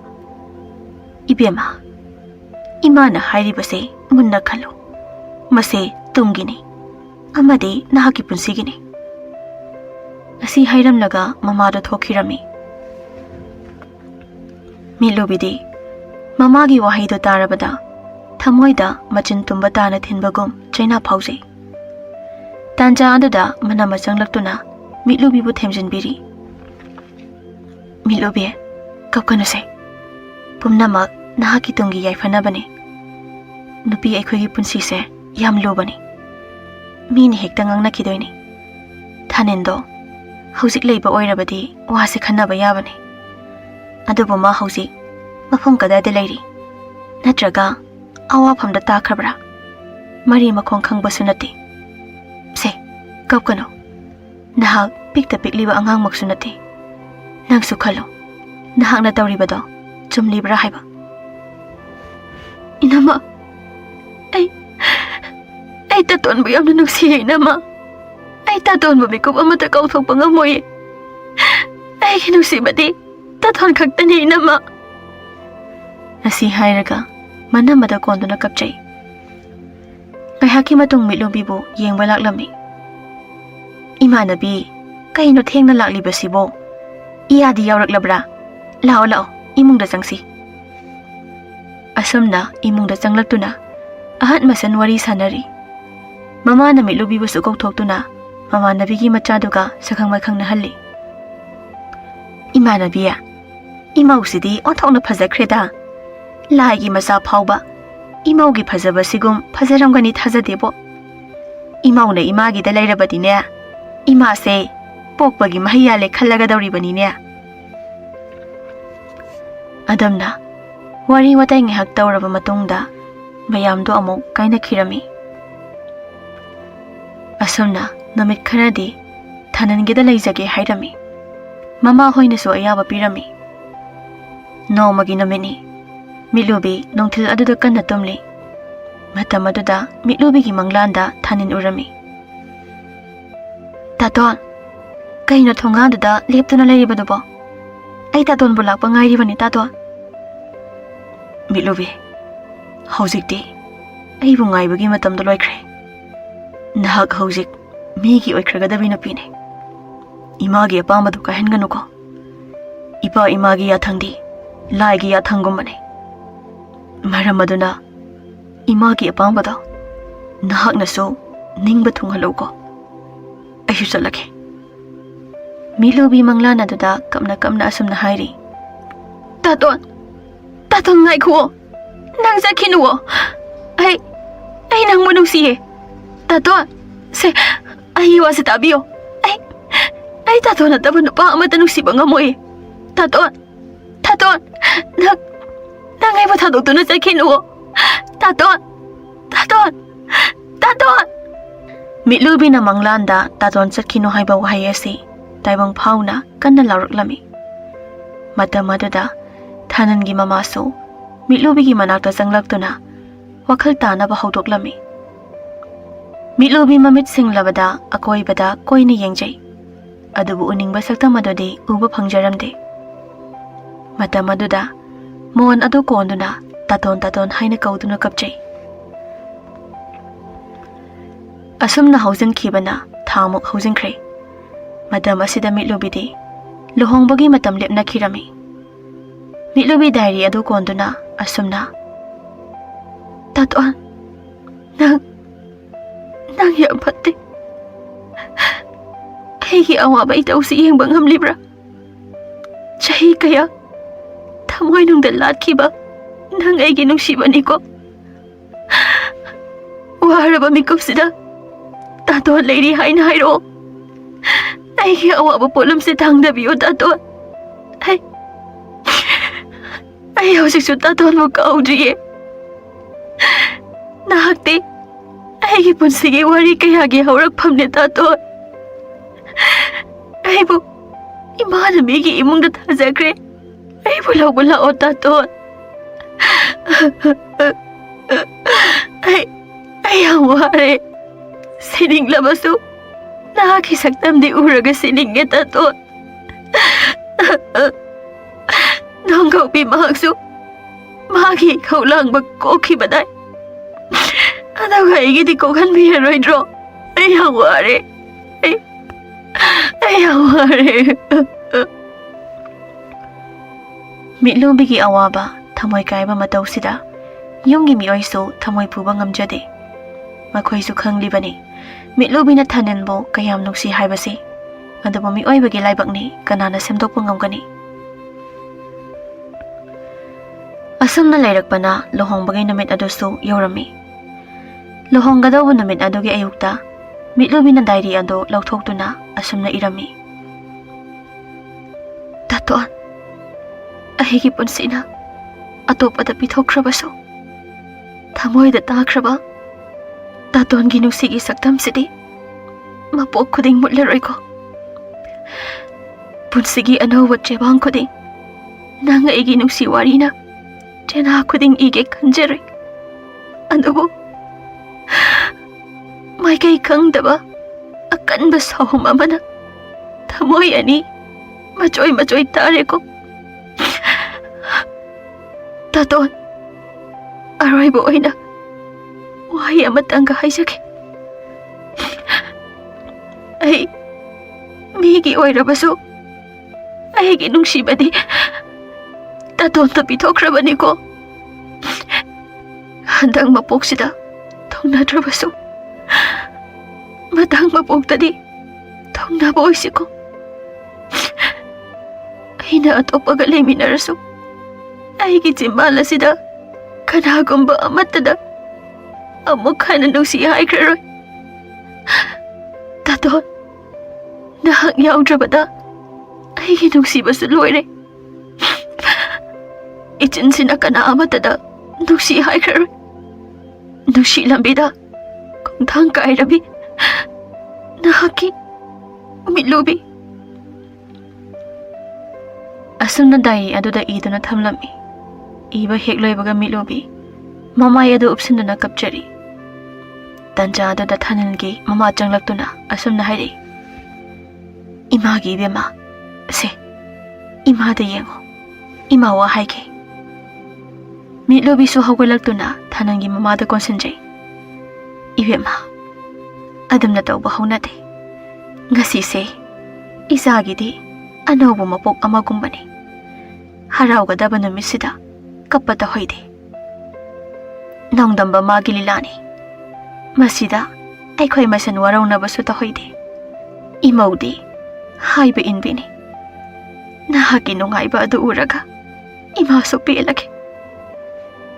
ꯑꯁꯤ ꯍꯥꯏꯔꯝꯂꯒ ꯊꯅꯜꯒꯤ ꯃꯃꯥ ꯑꯗꯣ ꯊꯃꯣꯏ ꯄꯨꯕ ꯉꯝꯗꯅ ꯀꯞꯆꯩ. ꯑꯗꯨꯕꯨ ꯃꯇꯝ ꯃꯥꯅꯗꯤ ꯀꯅꯥꯕꯨꯁꯨ ꯉꯥꯏꯗꯕꯅ ꯍꯧꯖꯤꯛꯇꯤ ꯃꯤꯠꯂꯨꯕꯤꯒꯤ ꯕꯣꯔ ꯑꯣꯏꯒꯗꯧꯔꯤꯕ ꯅꯨꯄꯥꯗꯨꯁꯨ ꯃꯤꯠꯂꯨꯕꯤꯒꯤ ꯊꯣꯡꯒꯥꯜ ꯌꯧꯔꯛꯂꯝꯃꯤ. ꯑꯁꯨꯝꯅ ꯂꯨꯍꯣꯡꯕꯒꯤ ꯊꯧꯔꯝ ꯑꯗꯨ ꯆꯥꯎꯅ ꯄꯥꯡꯊꯣꯛꯈꯤ. ꯅꯨꯄꯥ ꯃꯌꯨꯝꯗꯩ ꯂꯥꯛꯄ ꯑꯇꯥꯡ-ꯑꯇꯥꯡꯕ ꯒꯥꯔꯤ ꯑꯃꯗꯤ ꯃꯤꯌꯥꯝ ꯃꯔꯛꯇ ꯃꯤꯠꯂꯨꯕꯤ ꯃꯌꯨꯝ ꯊꯥꯗꯣꯛꯂꯝ ꯂꯝꯂꯥꯟꯕ ꯃꯥꯒꯤ ꯃꯀꯥꯟꯗ ꯊꯥꯡꯖꯕꯤ ꯎꯔꯤ ꯑꯣꯏꯈꯤ. ꯑꯁꯨꯝꯅ ꯃꯇꯝ ꯈꯔ ꯍꯧꯖꯤꯟꯈ꯭ꯔꯕ ꯃꯇꯨꯡꯅꯤ ꯂꯨꯁꯤ ꯑꯃꯗꯤ ꯊꯥꯅꯦꯟ ꯃꯍꯧꯁꯥꯒꯨꯝꯅ ꯀꯣꯏꯕ ꯊꯣꯛꯂꯛꯈꯤ. ꯂꯨꯁꯤ ꯑꯃꯗꯤ ꯊꯥꯅꯦꯟ ꯑꯆꯤꯛꯄ ꯃꯐꯝ ꯑꯃꯗ ꯋꯥꯔꯤ ꯁꯥꯗꯨꯅ ꯂꯩꯔꯤ. ꯏꯕꯣꯡ, ꯉꯁꯤꯗꯤ ꯑꯩ ꯀꯔꯤꯅꯣꯃ ꯍꯥꯏꯕꯤꯒꯦ. ꯀꯣ ꯏꯕꯣꯡ? ꯑꯍꯣꯏ, ꯀꯩꯅꯣ ꯍꯦꯛꯇ ꯍꯥꯏꯌꯣ ꯏꯆꯟ. ꯏꯕꯣꯡ, ꯑꯩ ꯉꯁꯤꯗꯤ ꯏꯕꯨꯡꯕꯨ ꯌꯥꯝꯅ ꯅꯨꯡꯁꯤꯌꯦ. ꯏꯕꯨꯡꯅ ꯑꯩꯒꯤ ꯊꯃꯣꯏꯁꯦ ꯃꯆꯨ ꯁꯪꯕꯤꯈ꯭ꯔꯦ. ꯑꯩ ꯏꯕꯨꯡꯕꯨ ꯀꯥꯎꯕ ꯉꯝꯗꯦ. ꯏꯆꯟ, ꯑꯗꯨꯗꯤ ꯀꯔꯤꯒꯤꯅꯣ? ꯅꯨꯡꯁꯤꯌꯣ, ꯑꯩꯁꯨ ꯏꯆꯟꯕꯨ ꯌꯥꯝꯅ ꯅꯨꯡꯁꯤꯌꯦ. ꯑꯗꯣ ꯏꯆꯟ, ꯑꯩ ꯅꯪꯒ ꯋꯥꯔꯤ ꯁꯥꯕꯁꯦ ꯀꯣꯛ ꯍꯦꯛꯇ ꯉꯥꯎꯔꯛꯏ. ꯏꯕꯨꯡ, ꯀꯔꯤꯁꯨ ꯇꯧꯔꯣꯏꯗ. ꯑꯩ ꯂꯩꯕꯁꯤꯗꯤ ꯏꯕꯨꯡꯒꯤ ꯈꯣꯡꯊꯥꯡ ꯈꯨꯗꯤꯡꯗ ꯑꯩꯅ ꯏꯟꯅꯒꯅꯤꯌꯦ. ꯑꯩ ꯅꯪꯕꯨ ꯅꯨꯡꯁꯤꯌꯦ ꯏꯕꯨꯡ. ꯂꯨꯁꯤꯒꯤ ꯑꯩ ꯅꯪꯕꯨ ꯅꯨꯡꯁꯤꯌꯦ ꯍꯥꯏꯕ ꯋꯥꯍꯩ ꯑꯁꯤ ꯍꯟꯖꯤꯟ ꯍꯟꯖꯤꯟ ꯇꯥꯔꯨꯕꯗꯒꯤ ꯊꯥꯅꯦꯟ ꯃꯀꯣꯛ ꯑꯗꯨ ꯄꯥꯏꯔꯝꯂꯒ ꯂꯩꯃꯥꯏꯗ ꯂꯣꯡꯅ ꯇꯥꯔꯝꯃꯤ. ꯃꯇꯝ ꯑꯗꯨꯗ ꯂꯨꯁꯤꯅ ꯊꯥꯅꯦꯟꯕꯨ ꯀꯔꯤ ꯇꯧꯔꯦ ꯏꯕꯨꯡ ꯍꯥꯏꯅ ꯃꯁꯥ ꯅꯣꯝꯗꯨꯅ ꯋꯥꯈꯜ ꯇꯥꯅꯕ ꯍꯣꯠꯅꯖꯩ. ꯃꯇꯝ ꯑꯗꯨꯗ ꯈꯨꯟꯗꯨꯒꯤ ꯑꯇꯨꯡꯁꯨ ꯃꯈꯣꯏꯒꯤ ꯃꯅꯥꯛꯇ ꯆꯪꯂꯛꯇꯨꯅ ꯑꯇꯨꯡꯅ ꯂꯨꯁꯤꯕꯨ ꯃꯈꯨꯠ ꯄꯥꯏꯗꯨꯅ ꯆꯤꯡꯊꯣꯛꯏ. ꯑꯣꯏ, ꯀꯔꯤꯔꯥ? ꯀꯔꯤ ꯇꯧꯕ꯭ꯔꯥ? ꯅꯨꯄꯥꯁꯤꯒꯤ ꯃꯁꯥꯗ ꯇꯥꯞ ꯄꯥꯏꯕꯗꯤ? ꯅꯪꯕꯨ ꯑꯣꯛꯇꯕꯤꯔꯥ? ꯅꯨꯄꯥ ꯆꯣꯞꯄꯤꯔꯣ? ꯈꯜ ꯑꯁꯤꯒꯤ ꯑꯇꯨꯡ ꯂꯩꯕꯁꯤ ꯅꯪ ꯈꯪꯗꯕ꯭ꯔꯥ? ꯉꯁꯤꯗꯤ ꯅꯪꯕꯨꯀꯣ ꯑꯩꯒꯤ ꯑꯣꯏꯒꯅꯤ. ꯃꯊꯣꯡ ꯃꯔꯝ ꯈꯪꯗꯕ ꯅꯨꯄꯥꯁꯤꯁꯨꯀꯣ ꯑꯩꯅ ꯍꯥꯠꯄꯤꯒꯅꯤ. ꯑꯗꯨꯒ ꯂꯨꯁꯤ, ꯅꯪꯗꯤ ꯑꯇꯨꯡꯒꯤꯅꯦ. ꯑꯇꯨꯡ ꯑꯩꯒꯤꯅꯤꯀꯣ. ꯑꯗꯨꯝꯅ ꯇꯧꯕꯤꯒꯅꯨ. ꯏꯕꯨꯡꯁꯦ ꯑꯩꯅ ꯌꯥꯝꯅ ꯅꯨꯡꯁꯤꯕꯅꯤ ꯑꯇꯨꯡ. ꯑꯩꯕꯨ ꯅꯆꯟꯃꯛꯅꯤ ꯈꯟꯕꯤꯌꯣꯅꯦ ꯑꯇꯨꯡ. ꯀꯔꯤ ꯍꯥꯏꯕ? ꯏꯆꯟ? ꯑꯩꯒꯤ ꯏꯆꯟ ꯑꯣꯏꯅ ꯈꯟꯕꯤꯌꯨ ꯍꯥꯏꯕ? ꯅꯣꯛꯅꯤꯡꯉꯤ ꯅꯪꯒꯤ ꯋꯥꯍꯩꯁꯤꯗꯤꯀꯣ. ꯇꯥꯅꯤꯡꯗꯦ. ꯑꯩꯅ ꯈꯟꯈꯤꯕ ꯈꯨꯗꯤꯡꯀꯣ ꯉꯁꯤ ꯐꯥꯎꯗ ꯑꯇꯨꯡꯅ ꯇꯧꯈꯤꯗꯅ ꯇꯣꯛꯇꯦ. ꯅꯨꯄꯥꯁꯤ ꯍꯤꯡꯗꯨꯅ ꯂꯩꯔꯕꯗꯤ ꯑꯩꯒꯤ ꯂꯝꯕꯤꯗ ꯄ꯭ꯔꯣꯕ꯭ꯂꯦꯝ ꯌꯥꯝꯅ ꯂꯥꯛꯀꯅꯤ. ꯑꯗꯨꯅ ꯉꯁꯤꯗꯤꯅꯦꯀꯣ ꯃꯥꯒꯤ ꯑꯁꯤ ꯍꯥꯏꯔꯒ ꯑꯇꯨꯡ ꯊꯥꯡ ꯃꯆꯥ ꯑꯃ ꯁꯠꯇꯣꯔꯛꯇꯨꯅ ꯃꯀꯣꯛ ꯉꯥꯎꯗꯨꯅ ꯂꯩꯃꯥꯏꯗ ꯇꯥꯔꯤꯕ ꯊꯥꯅꯟꯒꯤ ꯃꯕꯨꯛꯇ ꯊꯥꯡꯗꯨꯅ ꯊꯤꯜꯂꯝꯃꯤ. ꯑꯗꯨꯒ ꯂꯨꯁꯤꯕꯨꯅ ꯆꯤꯡꯗꯨꯅ ꯄꯨꯔꯛꯏ. ꯃꯇꯝ ꯑꯗꯨꯗ ꯂꯨꯁꯤꯒꯤ ꯃꯃꯥ ꯃꯄꯥꯁꯨ ꯋꯥꯃꯟꯈꯤꯕꯅ ꯌꯨꯝ ꯍꯜꯂꯁꯤ ꯍꯥꯏꯅꯕꯗꯒꯤ ꯉꯟꯅ ꯍꯜꯂꯛꯈꯤ. ꯑꯗꯨꯕꯨ ꯂꯥꯏꯕꯛ ꯐꯕꯅ ꯂꯨꯁꯤꯒꯤ ꯃꯃꯥ ꯃꯄꯥꯅ ꯑꯇꯨꯡꯒ ꯂꯨꯁꯤꯒ ꯂꯝꯕꯤꯗ ꯊꯦꯡꯅꯔꯝꯃꯤ. ꯍꯣꯏ ꯑꯇꯨꯡ, ꯀꯔꯤꯔ ꯅꯪꯅ ꯏꯆꯥ ꯂꯨꯁꯤꯒꯤ ꯃꯈꯨꯠ ꯄꯥꯏꯗꯨꯅ ꯆꯤꯡꯕꯗꯤ? ꯅꯪ ꯀꯔꯤ ꯄꯥꯝꯕ꯭ꯔꯥ? ꯑꯣꯏ, ꯀꯔꯤ ꯍꯥꯏꯕ? ꯑꯩꯁꯤ ꯑꯇꯨꯡꯅꯤ ꯈꯪꯗꯕ꯭ꯔꯥ? ꯂꯨꯁꯤꯁꯦ ꯑꯩꯒꯤ ꯑꯇꯨꯡꯒꯤꯅꯦ. ꯑꯩꯒꯤ ꯂꯨꯁꯤꯕꯨ ꯑꯩꯅ ꯄꯨꯕꯅꯦ. ꯀꯔꯤꯒꯤ ꯑꯩꯕꯨ ꯊꯤꯡꯕ꯭ꯔꯅꯦ? ꯑꯣꯏ ꯑꯇꯨꯡ, ꯅꯪ ꯁꯥ ꯑꯣꯟꯕ꯭ꯔꯥ? ꯂꯨꯁꯤꯗꯨ ꯊꯥꯗꯣꯛꯎꯅꯦ. ꯅꯠꯇ꯭ꯔꯕꯗꯤꯀꯣ ꯈꯨꯜ ꯇꯥꯅꯕ ꯂꯥꯛꯀꯅꯤ. ꯅꯪꯕꯨꯁꯨ ꯇꯥꯟꯊꯣꯛꯀꯅꯤ ꯑꯇꯨꯡ. ꯑꯇꯨꯡ, ꯑꯩꯅ ꯀꯤꯕ ꯈꯨꯜꯁꯤꯗ ꯀꯅꯥꯁꯨ ꯂꯩꯇꯕꯅꯦ. ꯂꯧꯅꯤꯡꯉꯁꯨ ꯂꯥꯎ, ꯀꯔꯤꯁꯨ ꯀꯥꯏꯗꯦ. ꯑꯁꯤ ꯍꯥꯏꯔꯒ ꯂꯨꯁꯤꯕꯨ ꯆꯤꯡꯗꯨꯅ ꯃꯈꯥ ꯇꯥꯅ ꯄꯨꯕ ꯍꯧꯈꯤ. ꯃꯇꯝ ꯑꯗꯨꯗ ꯂꯨꯁꯤꯒꯤ ꯃꯄꯥꯅ ꯑꯇꯨꯡꯒꯤ ꯃꯅꯥꯛꯇ ꯆꯪꯁꯤꯟꯗꯨꯅ ꯈꯨꯄꯥꯛꯅ ꯊꯥꯔꯝꯃꯤ. ꯃꯇꯝ ꯑꯗꯨꯗ ꯑꯇꯨꯡꯅ ꯑꯃꯨꯛ ꯂꯨꯁꯤꯒꯤ ꯃꯄꯥꯕꯨ ꯈꯨꯄꯥꯛꯅ ꯊꯥꯏ.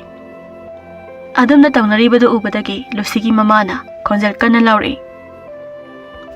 ꯈꯣꯟꯖꯥ ꯃꯌꯥꯝ, ꯃꯤ ꯍꯥꯠꯂꯦ! ꯀꯅꯥ ꯂꯩꯕ꯭ꯔꯥ? ꯃꯤ ꯍꯥꯠꯂꯦ! ꯋꯥꯍꯩ ꯑꯁꯤ ꯍꯟꯖꯤꯟ ꯍꯟꯖꯤꯟ ꯂꯥꯎꯕꯗꯒꯤ ꯈꯣꯟꯖꯥ ꯃꯌꯥꯝꯁꯨ ꯇꯥꯗꯨꯅ ꯆꯦꯟꯊꯣꯛꯅꯔꯛꯏ. ꯂꯨꯁꯤ ꯍꯧꯖꯤꯛꯇꯗ ꯊꯥꯅꯟꯕꯨ ꯅꯤꯡꯁꯤꯡꯂꯛꯏ. ꯈꯨꯗꯛ ꯑꯗꯨꯗ ꯊꯥꯅꯟꯒꯤ ꯃꯅꯥꯛꯇ ꯆꯪꯂꯛꯏ. ꯏꯕꯨꯡ, ꯀꯔꯤ ꯇꯧꯕ꯭ꯔꯥ? ꯃꯤꯠꯁꯦ ꯄꯥꯡꯉꯣ. ꯅꯪ ꯀꯔꯤꯁꯨ ꯇꯧꯔꯣꯏꯅꯦ ꯏꯕꯨꯡ.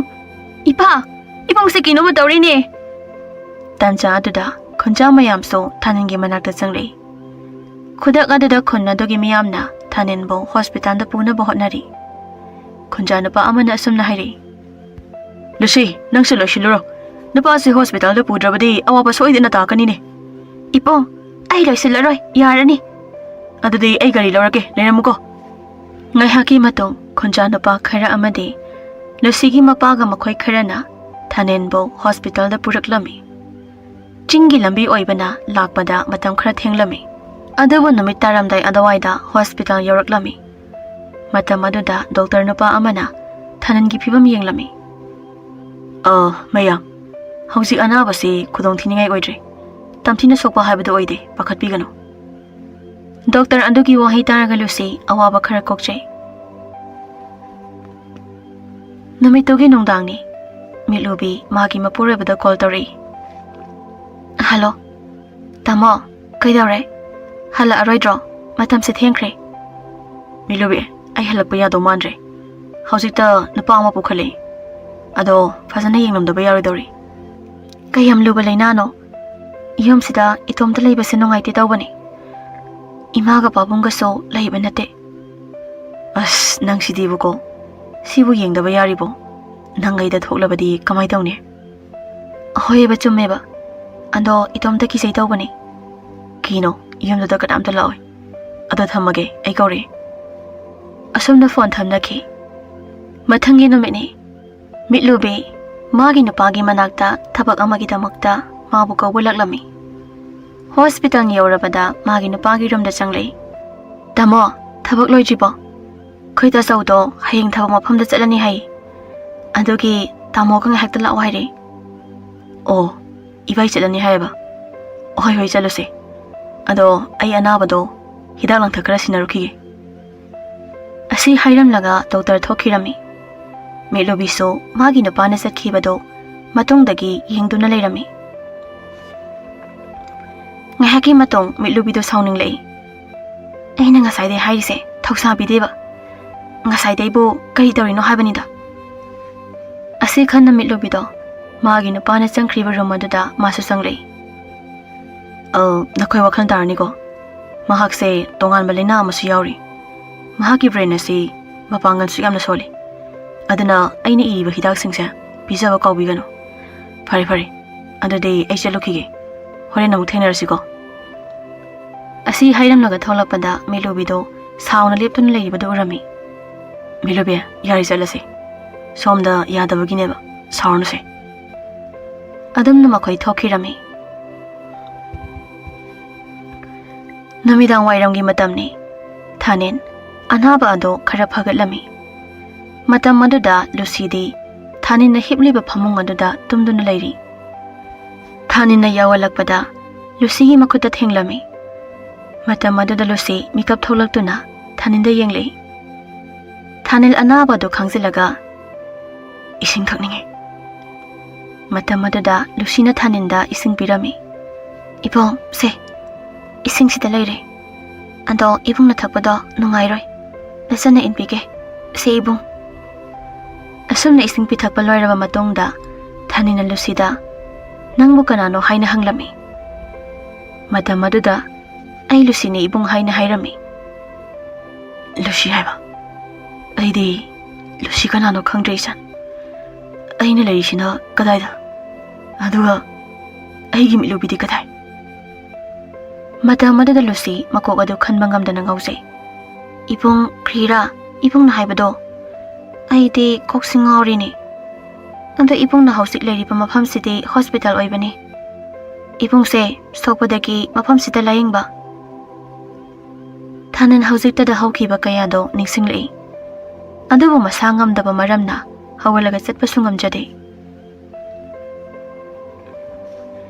ꯅꯣꯡ ꯅꯤꯅꯤꯒꯤ ꯃꯇꯨꯡꯅꯤ ꯗꯣꯛꯇꯔ ꯑꯃꯗꯤ ꯊꯥꯅꯦꯟ ꯋꯥꯔꯤ ꯁꯥꯟꯅꯔꯤ ꯃꯔꯨꯞ ꯍꯧꯖꯤꯛꯇꯤ ꯃꯔꯨꯞꯁꯦ ꯌꯨꯝꯗ ꯍꯟꯕ ꯌꯥꯔꯅꯤ ꯀꯩꯁꯨ ꯅꯨꯡꯁꯥ ꯊꯤꯅꯤꯡꯉꯥꯏ ꯑꯣꯏꯗ꯭ꯔꯦꯗ ꯑꯗꯣ ꯃꯔꯨꯞꯀꯤ ꯃꯤꯡꯗꯤ ꯀꯔꯤ ꯀꯧꯕꯒꯦ ꯗꯣꯛꯇꯔ ꯑꯩꯒꯤ ꯃꯤꯡ ꯊꯥꯅꯦꯟ ꯀꯧꯖꯩ ꯑꯍꯣ ꯃꯩꯇꯩ ꯑꯣꯏꯔꯦꯀꯣ ꯑꯩꯗꯤ ꯆꯤꯡꯃꯤ ꯃꯥꯜꯂꯨꯔꯦ ꯑꯗꯣ ꯃꯔꯨꯞ ꯊꯥꯅꯦꯟ ꯌꯨꯝ ꯌꯧꯕꯒ ꯑꯀꯟꯕ ꯊꯕꯛ ꯁꯨꯕ ꯌꯥꯗꯦꯀꯣ ꯊꯥ ꯈꯔꯒꯤ ꯃꯇꯨꯡꯗ ꯁꯨꯕꯤꯌꯨ ꯇꯥꯟꯖꯥ ꯑꯗꯨꯗ ꯃꯤꯠꯂꯨꯕꯤꯒꯤ ꯀꯣꯜ ꯂꯥꯛꯏ ꯍꯜꯂꯣ ꯇꯥꯃꯣ ꯌꯨꯝꯗ ꯂꯥꯛꯈꯤꯔꯣꯏꯗ꯭ꯔꯣ ꯑꯣꯐꯤꯁ ꯐꯥꯎꯗ ꯊꯤꯟꯕꯤꯌꯣ ꯑꯩꯒꯤ ꯒꯥꯔꯤꯗꯣ ꯌꯥꯈꯤꯗ꯭ꯔꯦ ꯑꯁ ꯑꯩ ꯌꯥꯈꯤꯔꯣꯏꯌꯦ ꯑꯗꯣ ꯅꯪ ꯑꯣꯏꯅ ꯉꯥꯏꯍꯥꯛ ꯁꯤꯗ ꯂꯥꯛꯑꯣꯗꯅ ꯑꯗꯨꯒ ꯊꯤꯜꯂꯒꯦ ꯍꯣꯏ ꯇꯥꯃꯣ ꯑꯗꯨꯗꯤ ꯑꯩ ꯂꯥꯛꯑꯒꯦ ꯑꯃꯔꯣꯝꯗ ꯂꯨꯁꯤꯁꯨ ꯊꯥꯅꯟꯒꯤ ꯃꯅꯥꯛꯇ ꯆꯪꯂꯛꯏ doctor Ibungse krisu tawraroi ko. Tawraroi. Isan na mahakpo nungsibiba thawai yauna ahing nungthil pothada hotnabaduna haujiti mahagase karisu tawraroi. Marup Thanil, nahakkidamak yamna warabani isanse. Adam nang hek awa nungai wari saringai thongsinda mitlubina kaujari. Tamo, ai yaure. Oh, changawa chalase. Wari ngyak sarambanida. Adudi doctor, aikhoisu yumda hanaba tawrake. Hoi fare adudi. Yumda amu matam khara potharo ko Marup Thanil. Mitlubi ngasaidagi thausaru-dabani. Thanin haina mapuroibana pankhiba aduda haifai cheptharaga yenglui. Matam aduda Thanin oiramkhi. Mitlubi masa pumba tu sungkiba khanghaude. Mitlubi misna anido pirang ihaurakhi. Adubu ukhini khanbada ihaurakliba pirang ado taithoktuna mapanda thoktuna kaplaga laikhi.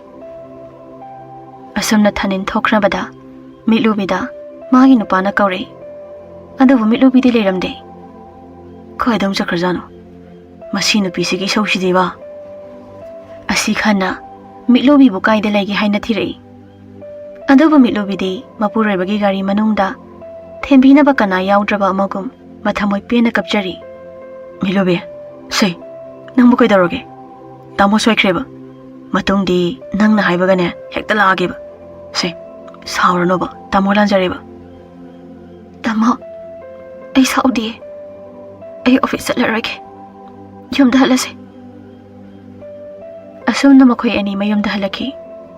Adugi matong Mitlubina haukhiba wari pumba magi nupada lirami.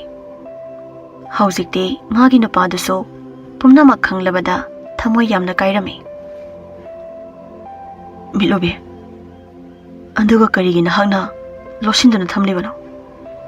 Nahakna waridu liramlabadi ai kayada nungairamgane. Maruptuna ibu khangkhraga kayang waragane.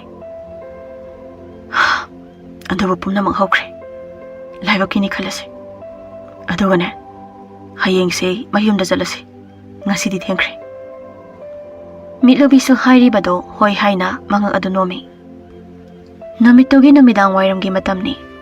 Thaninna Lucy amadi Lucygi mapa aduga khunja kharaduga Thaningi mayumda lakminarami. Mama su pukridagi ising sokluge tholakpada thongkanda changlakliba mayamdu urami. Kana kanano khana leiringai Thanina kauri. Ima, ai Thanine. Nasalai ima. Makhutta pairiba sanabul ado lemaida thadaduna machagi manakta cheli. Aduga thamoi piana kapladuna. Imagi bungo, imagi Thanil. Nang nahan makai. Imabu thadoglaga. Nang kadaida chaluribano. Ima, kapkano se. Pumnamak na sana lanbane. Ima bu amukha na wahalaroi ima. Nachagi punsi se. Tu. Mayam sinakan pirakpane. Ado ima, lao. Imong changlase. Asumna imongda mayam ado harauna wari saduna lei. Lucy na Thanangi mamada asumna hairi. Ima, aidi ima ubase yamna nungaibane. Yamna su haraubane. Ado ima, ngasidi ipungsi ko ningai yamna tawbane. Lucy na Thanin ningai tawi hairibasi kapi hairibani. Ado ima, ngasidi ima ki ipunga amuk thinabase yamna nungai. Matam aduda Lucygi mapana asumna hairi. Ipagi Lucy, kanati. Ngasidi ko aikhoi mayam haupa ama chasine. Yamna thengbusu nate ai nga leipige. Aduga ko aikhoi puna chasine. Thamoi kairaba mama ado Lucy amadi mapagi wahaida taraga nokjai. Asumna namit asiso makhoi chakchara ahauba ama charaga pothanarami. Mathangi ayukni mi kana hawanadringai Mitlubi hawatladuna irujarami. Pumnamak loiraba matungda maphing maro loishali. Mapuraibasu hawdoktuna irunaba hairami. Mapuraibasu hairibado yarami. Mapuraibana iruba sangkhringai Mitlubi magi diary adu puthoklaga asumna ijai. Taton, nang yang pate. Ai bu wahale. Ado taton, nak ai budi waroganu ko. Napigi mapo oirubana. Ima ipagi wahaygi wangma lanba ngamdabana ngasidi ai yumnak sagai hongkhibane. Ngasisu taton bati nuksiri mapo asimagi mutlaroy. Nongkaubiga pangka oiraba aigi punsise ngasidi ikaw lang ba kokjare.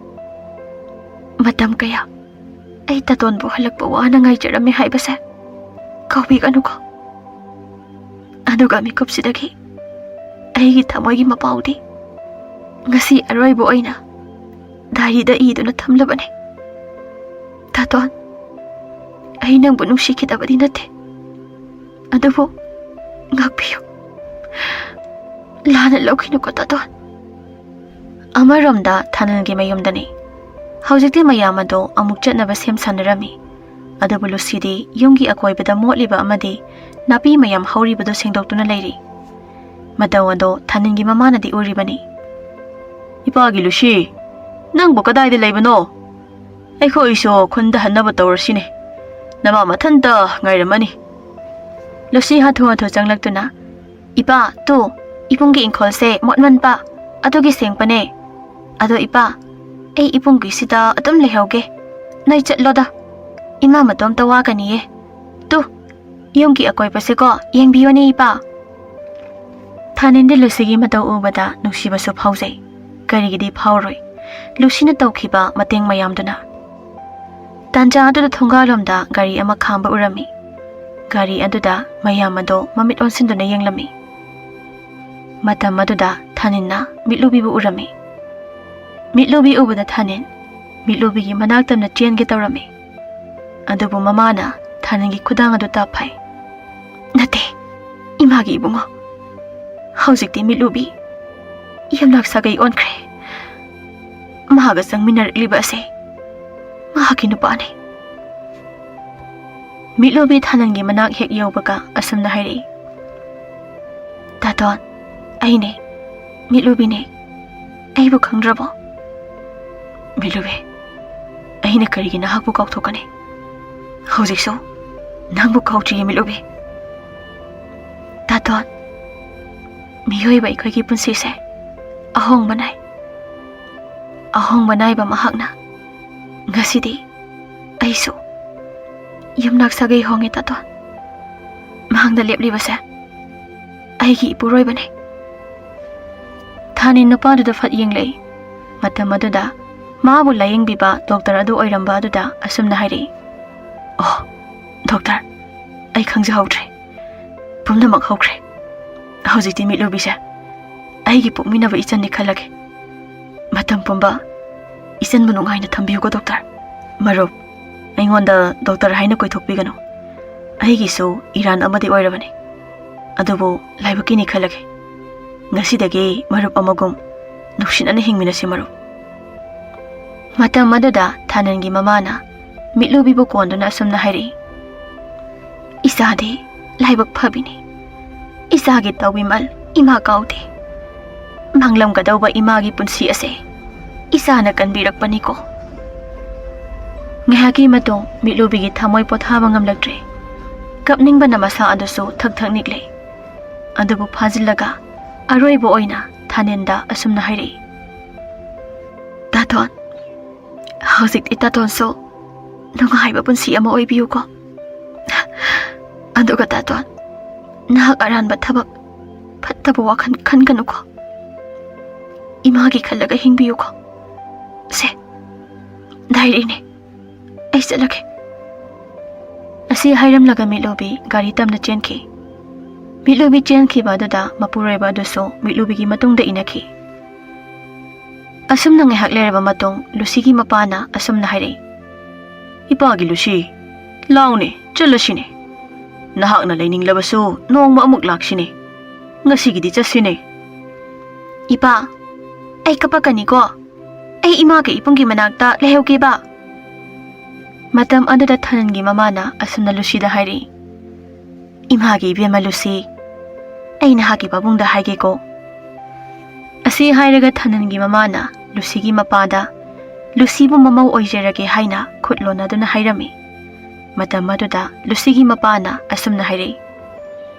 ꯑꯗꯨꯗꯤ ꯌꯥꯝꯅ ꯐꯕ ꯋꯥꯐꯝꯅꯤꯅ ꯏꯖꯥ ꯂꯨꯁꯤꯕꯨ ꯅꯃꯧ ꯑꯣꯏꯒꯦ ꯍꯥꯏꯕꯗꯤꯀꯣ ꯑꯩꯁꯨ ꯌꯥꯝꯅ ꯍꯔꯥꯎꯕꯅꯤꯅꯦ ꯏꯄꯥꯒꯤ Lucy ꯑꯗꯨꯗꯤꯀꯣ ꯅꯍꯥꯛ ꯂꯩꯍꯧꯔꯣꯀꯣ ꯅꯍꯥꯛꯀꯤ ꯃꯥꯏꯊꯣꯡꯗ ꯑꯋꯥꯕ ꯇꯥꯕꯗꯣ ꯏꯄꯥ ꯎꯅꯤꯡꯗꯦ ꯑꯗꯣ ꯂꯨꯍꯣꯡꯕ ꯅꯨꯃꯤꯠꯇꯣ ꯅꯪꯒꯤ ꯏꯃꯥꯒ ꯑꯩꯒ ꯈꯨꯟꯖꯥꯁꯤꯡꯒ ꯇꯥꯟꯅꯔꯨꯒꯦ ꯑꯗꯨꯒ ꯆꯥꯎꯅ ꯂꯨꯍꯣꯡꯁꯤꯀꯣ ꯑꯁꯤ ꯍꯥꯏꯔꯕ ꯃꯇꯨꯡ ꯉꯥꯏꯍꯥꯛ ꯂꯩꯔꯒ ꯂꯨꯁꯤꯒꯤ ꯃꯄꯥꯍꯣꯏꯁꯨ ꯈꯨꯟ ꯄꯥꯡꯈꯤ ꯅꯨꯃꯤꯠ ꯑꯗꯨꯒꯤ ꯅꯨꯡꯗꯥꯡ ꯋꯥꯏꯔꯝꯅꯤ ꯊꯥꯅꯤꯟ ꯗꯥꯏꯔꯤ ꯑꯗꯣ ꯆꯦꯅꯥ ꯐꯥꯛꯇꯣꯛꯂꯒ ꯌꯦꯡꯂꯝꯃꯤ ꯃꯇꯝ ꯑꯗꯨꯗ ꯈꯪꯕ ꯉꯝꯂꯦ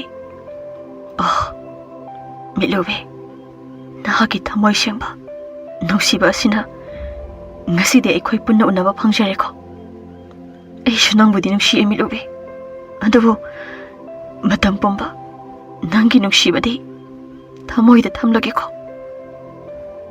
ꯏꯕꯨꯡ ꯀꯔꯤ ꯇꯧꯕ꯭ꯔꯥ ꯑꯗꯨꯝ ꯃꯤꯠ ꯈꯞꯇꯅ ꯇꯨꯃꯤꯟꯅ ꯂꯩꯕꯗꯤ ꯀꯔꯤ ꯇꯧꯕ꯭ꯔꯕ ꯂꯨꯁꯤ ꯂꯥꯛꯑꯣ ꯁꯤꯗ ꯐꯝꯃꯣ ꯂꯥꯛꯄꯤꯒꯦ ꯀꯔꯤ ꯍꯥꯏꯒꯦ ꯏꯕꯨꯡ ꯁꯦ ꯂꯨꯁꯤ ꯏꯕꯨꯡꯗ ꯃꯨꯟꯅ ꯌꯦꯡꯉꯣ ꯑꯗꯨꯒ ꯑꯩ ꯋꯥ ꯑꯃ ꯍꯥꯏꯒꯦ ꯏꯕꯨꯡ ꯀꯥꯔꯟꯗꯤ ꯇꯧꯒꯅꯨꯀꯣ ꯑꯩ ꯄꯥꯈꯠꯂꯦꯕ ꯑꯁ ꯃꯁꯤ ꯅꯨꯄꯤꯁꯤꯗꯤ ꯑꯁꯤ ꯍꯥꯏꯔꯒ ꯂꯨꯁꯤꯒꯤ ꯈꯨꯗꯥꯡ ꯑꯗꯨ ꯇꯥꯛ ꯄꯥꯏꯔꯒ ꯃꯊꯥꯅꯨꯡꯗ ꯆꯤꯡꯁꯤꯟꯖꯩ ꯂꯨꯁꯤ ꯑꯩ ꯅꯪꯕꯨ ꯅꯨꯡꯁꯤꯌꯦ ꯉꯁꯤꯒꯤ ꯃꯥꯂꯦꯝꯗ ꯑꯩꯒꯤ ꯑꯃꯠꯇ ꯉꯥꯏꯕ ꯄꯣꯠꯁꯛ ꯀꯔꯤꯅꯣ ꯍꯥꯏꯔꯕꯗꯤ ꯑꯩꯒꯤꯗꯤ ꯂꯨꯁꯤꯅꯤ ꯍꯥꯏꯅꯤꯡꯏ ꯅꯍꯥꯛꯀꯤ ꯆꯝꯂꯕ ꯊꯃꯣꯏ ꯑꯗꯨꯒꯤ ꯑꯁꯦꯡꯕ ꯃꯄꯨꯗꯣ ꯑꯩ ꯑꯣꯏꯖꯔꯒꯦ ꯏꯕꯨꯡ ꯑꯩꯗꯤ ꯏꯕꯨꯡꯕꯨ ꯀꯨꯏꯔꯦ ꯅꯨꯡꯁꯤꯕ ꯏꯕꯨꯡꯅꯀꯣ ꯉꯥꯎꯔꯒ ꯑꯩꯈꯣꯏꯗ ꯂꯩꯕ ꯃꯤꯀꯨꯞꯇꯣ ꯑꯗꯨꯗꯒꯤ ꯑꯗꯨꯝ ꯅꯨꯡꯁꯤꯕꯅꯦ ꯀꯨꯏꯔꯗ꯭ꯔꯥ ꯑꯁ ꯃꯁꯤꯗꯤꯕꯀꯣ ꯐꯔꯦ ꯑꯗꯣ ꯆꯥꯛ ꯊꯣꯡꯉꯨꯔꯣ ꯏꯃꯥꯒ ꯑꯩꯈꯣꯏ ꯍꯔꯥꯎꯅ ꯆꯥꯁꯦ ꯑꯁꯨꯝꯅ ꯃꯇꯝ ꯈꯔꯒꯤ ꯃꯇꯨꯡ ꯂꯨꯁꯤ ꯑꯃꯗꯤ ꯊꯥꯅꯤꯟ ꯂꯨꯍꯣꯡꯈꯤ ꯃꯇꯝ ꯃꯥꯅ ꯑꯁꯨꯝ ꯍꯧꯈꯤꯕꯅ ꯍꯧꯖꯤꯛꯇꯤ ꯊꯥꯅꯤꯟꯁꯨ ꯃꯤꯠꯂꯨꯕꯤꯕꯨ ꯀꯥꯎꯈ꯭ꯔꯦ ꯃꯤꯠꯂꯨꯕꯤꯁꯨ ꯃꯆꯥ ꯌꯥꯎꯈ꯭ꯔꯦ ꯃꯁꯥꯒꯤ ꯅꯨꯡꯁꯤꯕ ꯑꯗꯨꯅ ꯃꯔꯝ ꯑꯣꯏꯔꯒ ꯊꯥꯅꯤꯟꯕꯨꯁꯨ ꯑꯁꯨꯝ ꯀꯥꯎꯈꯤꯔꯝꯃꯤ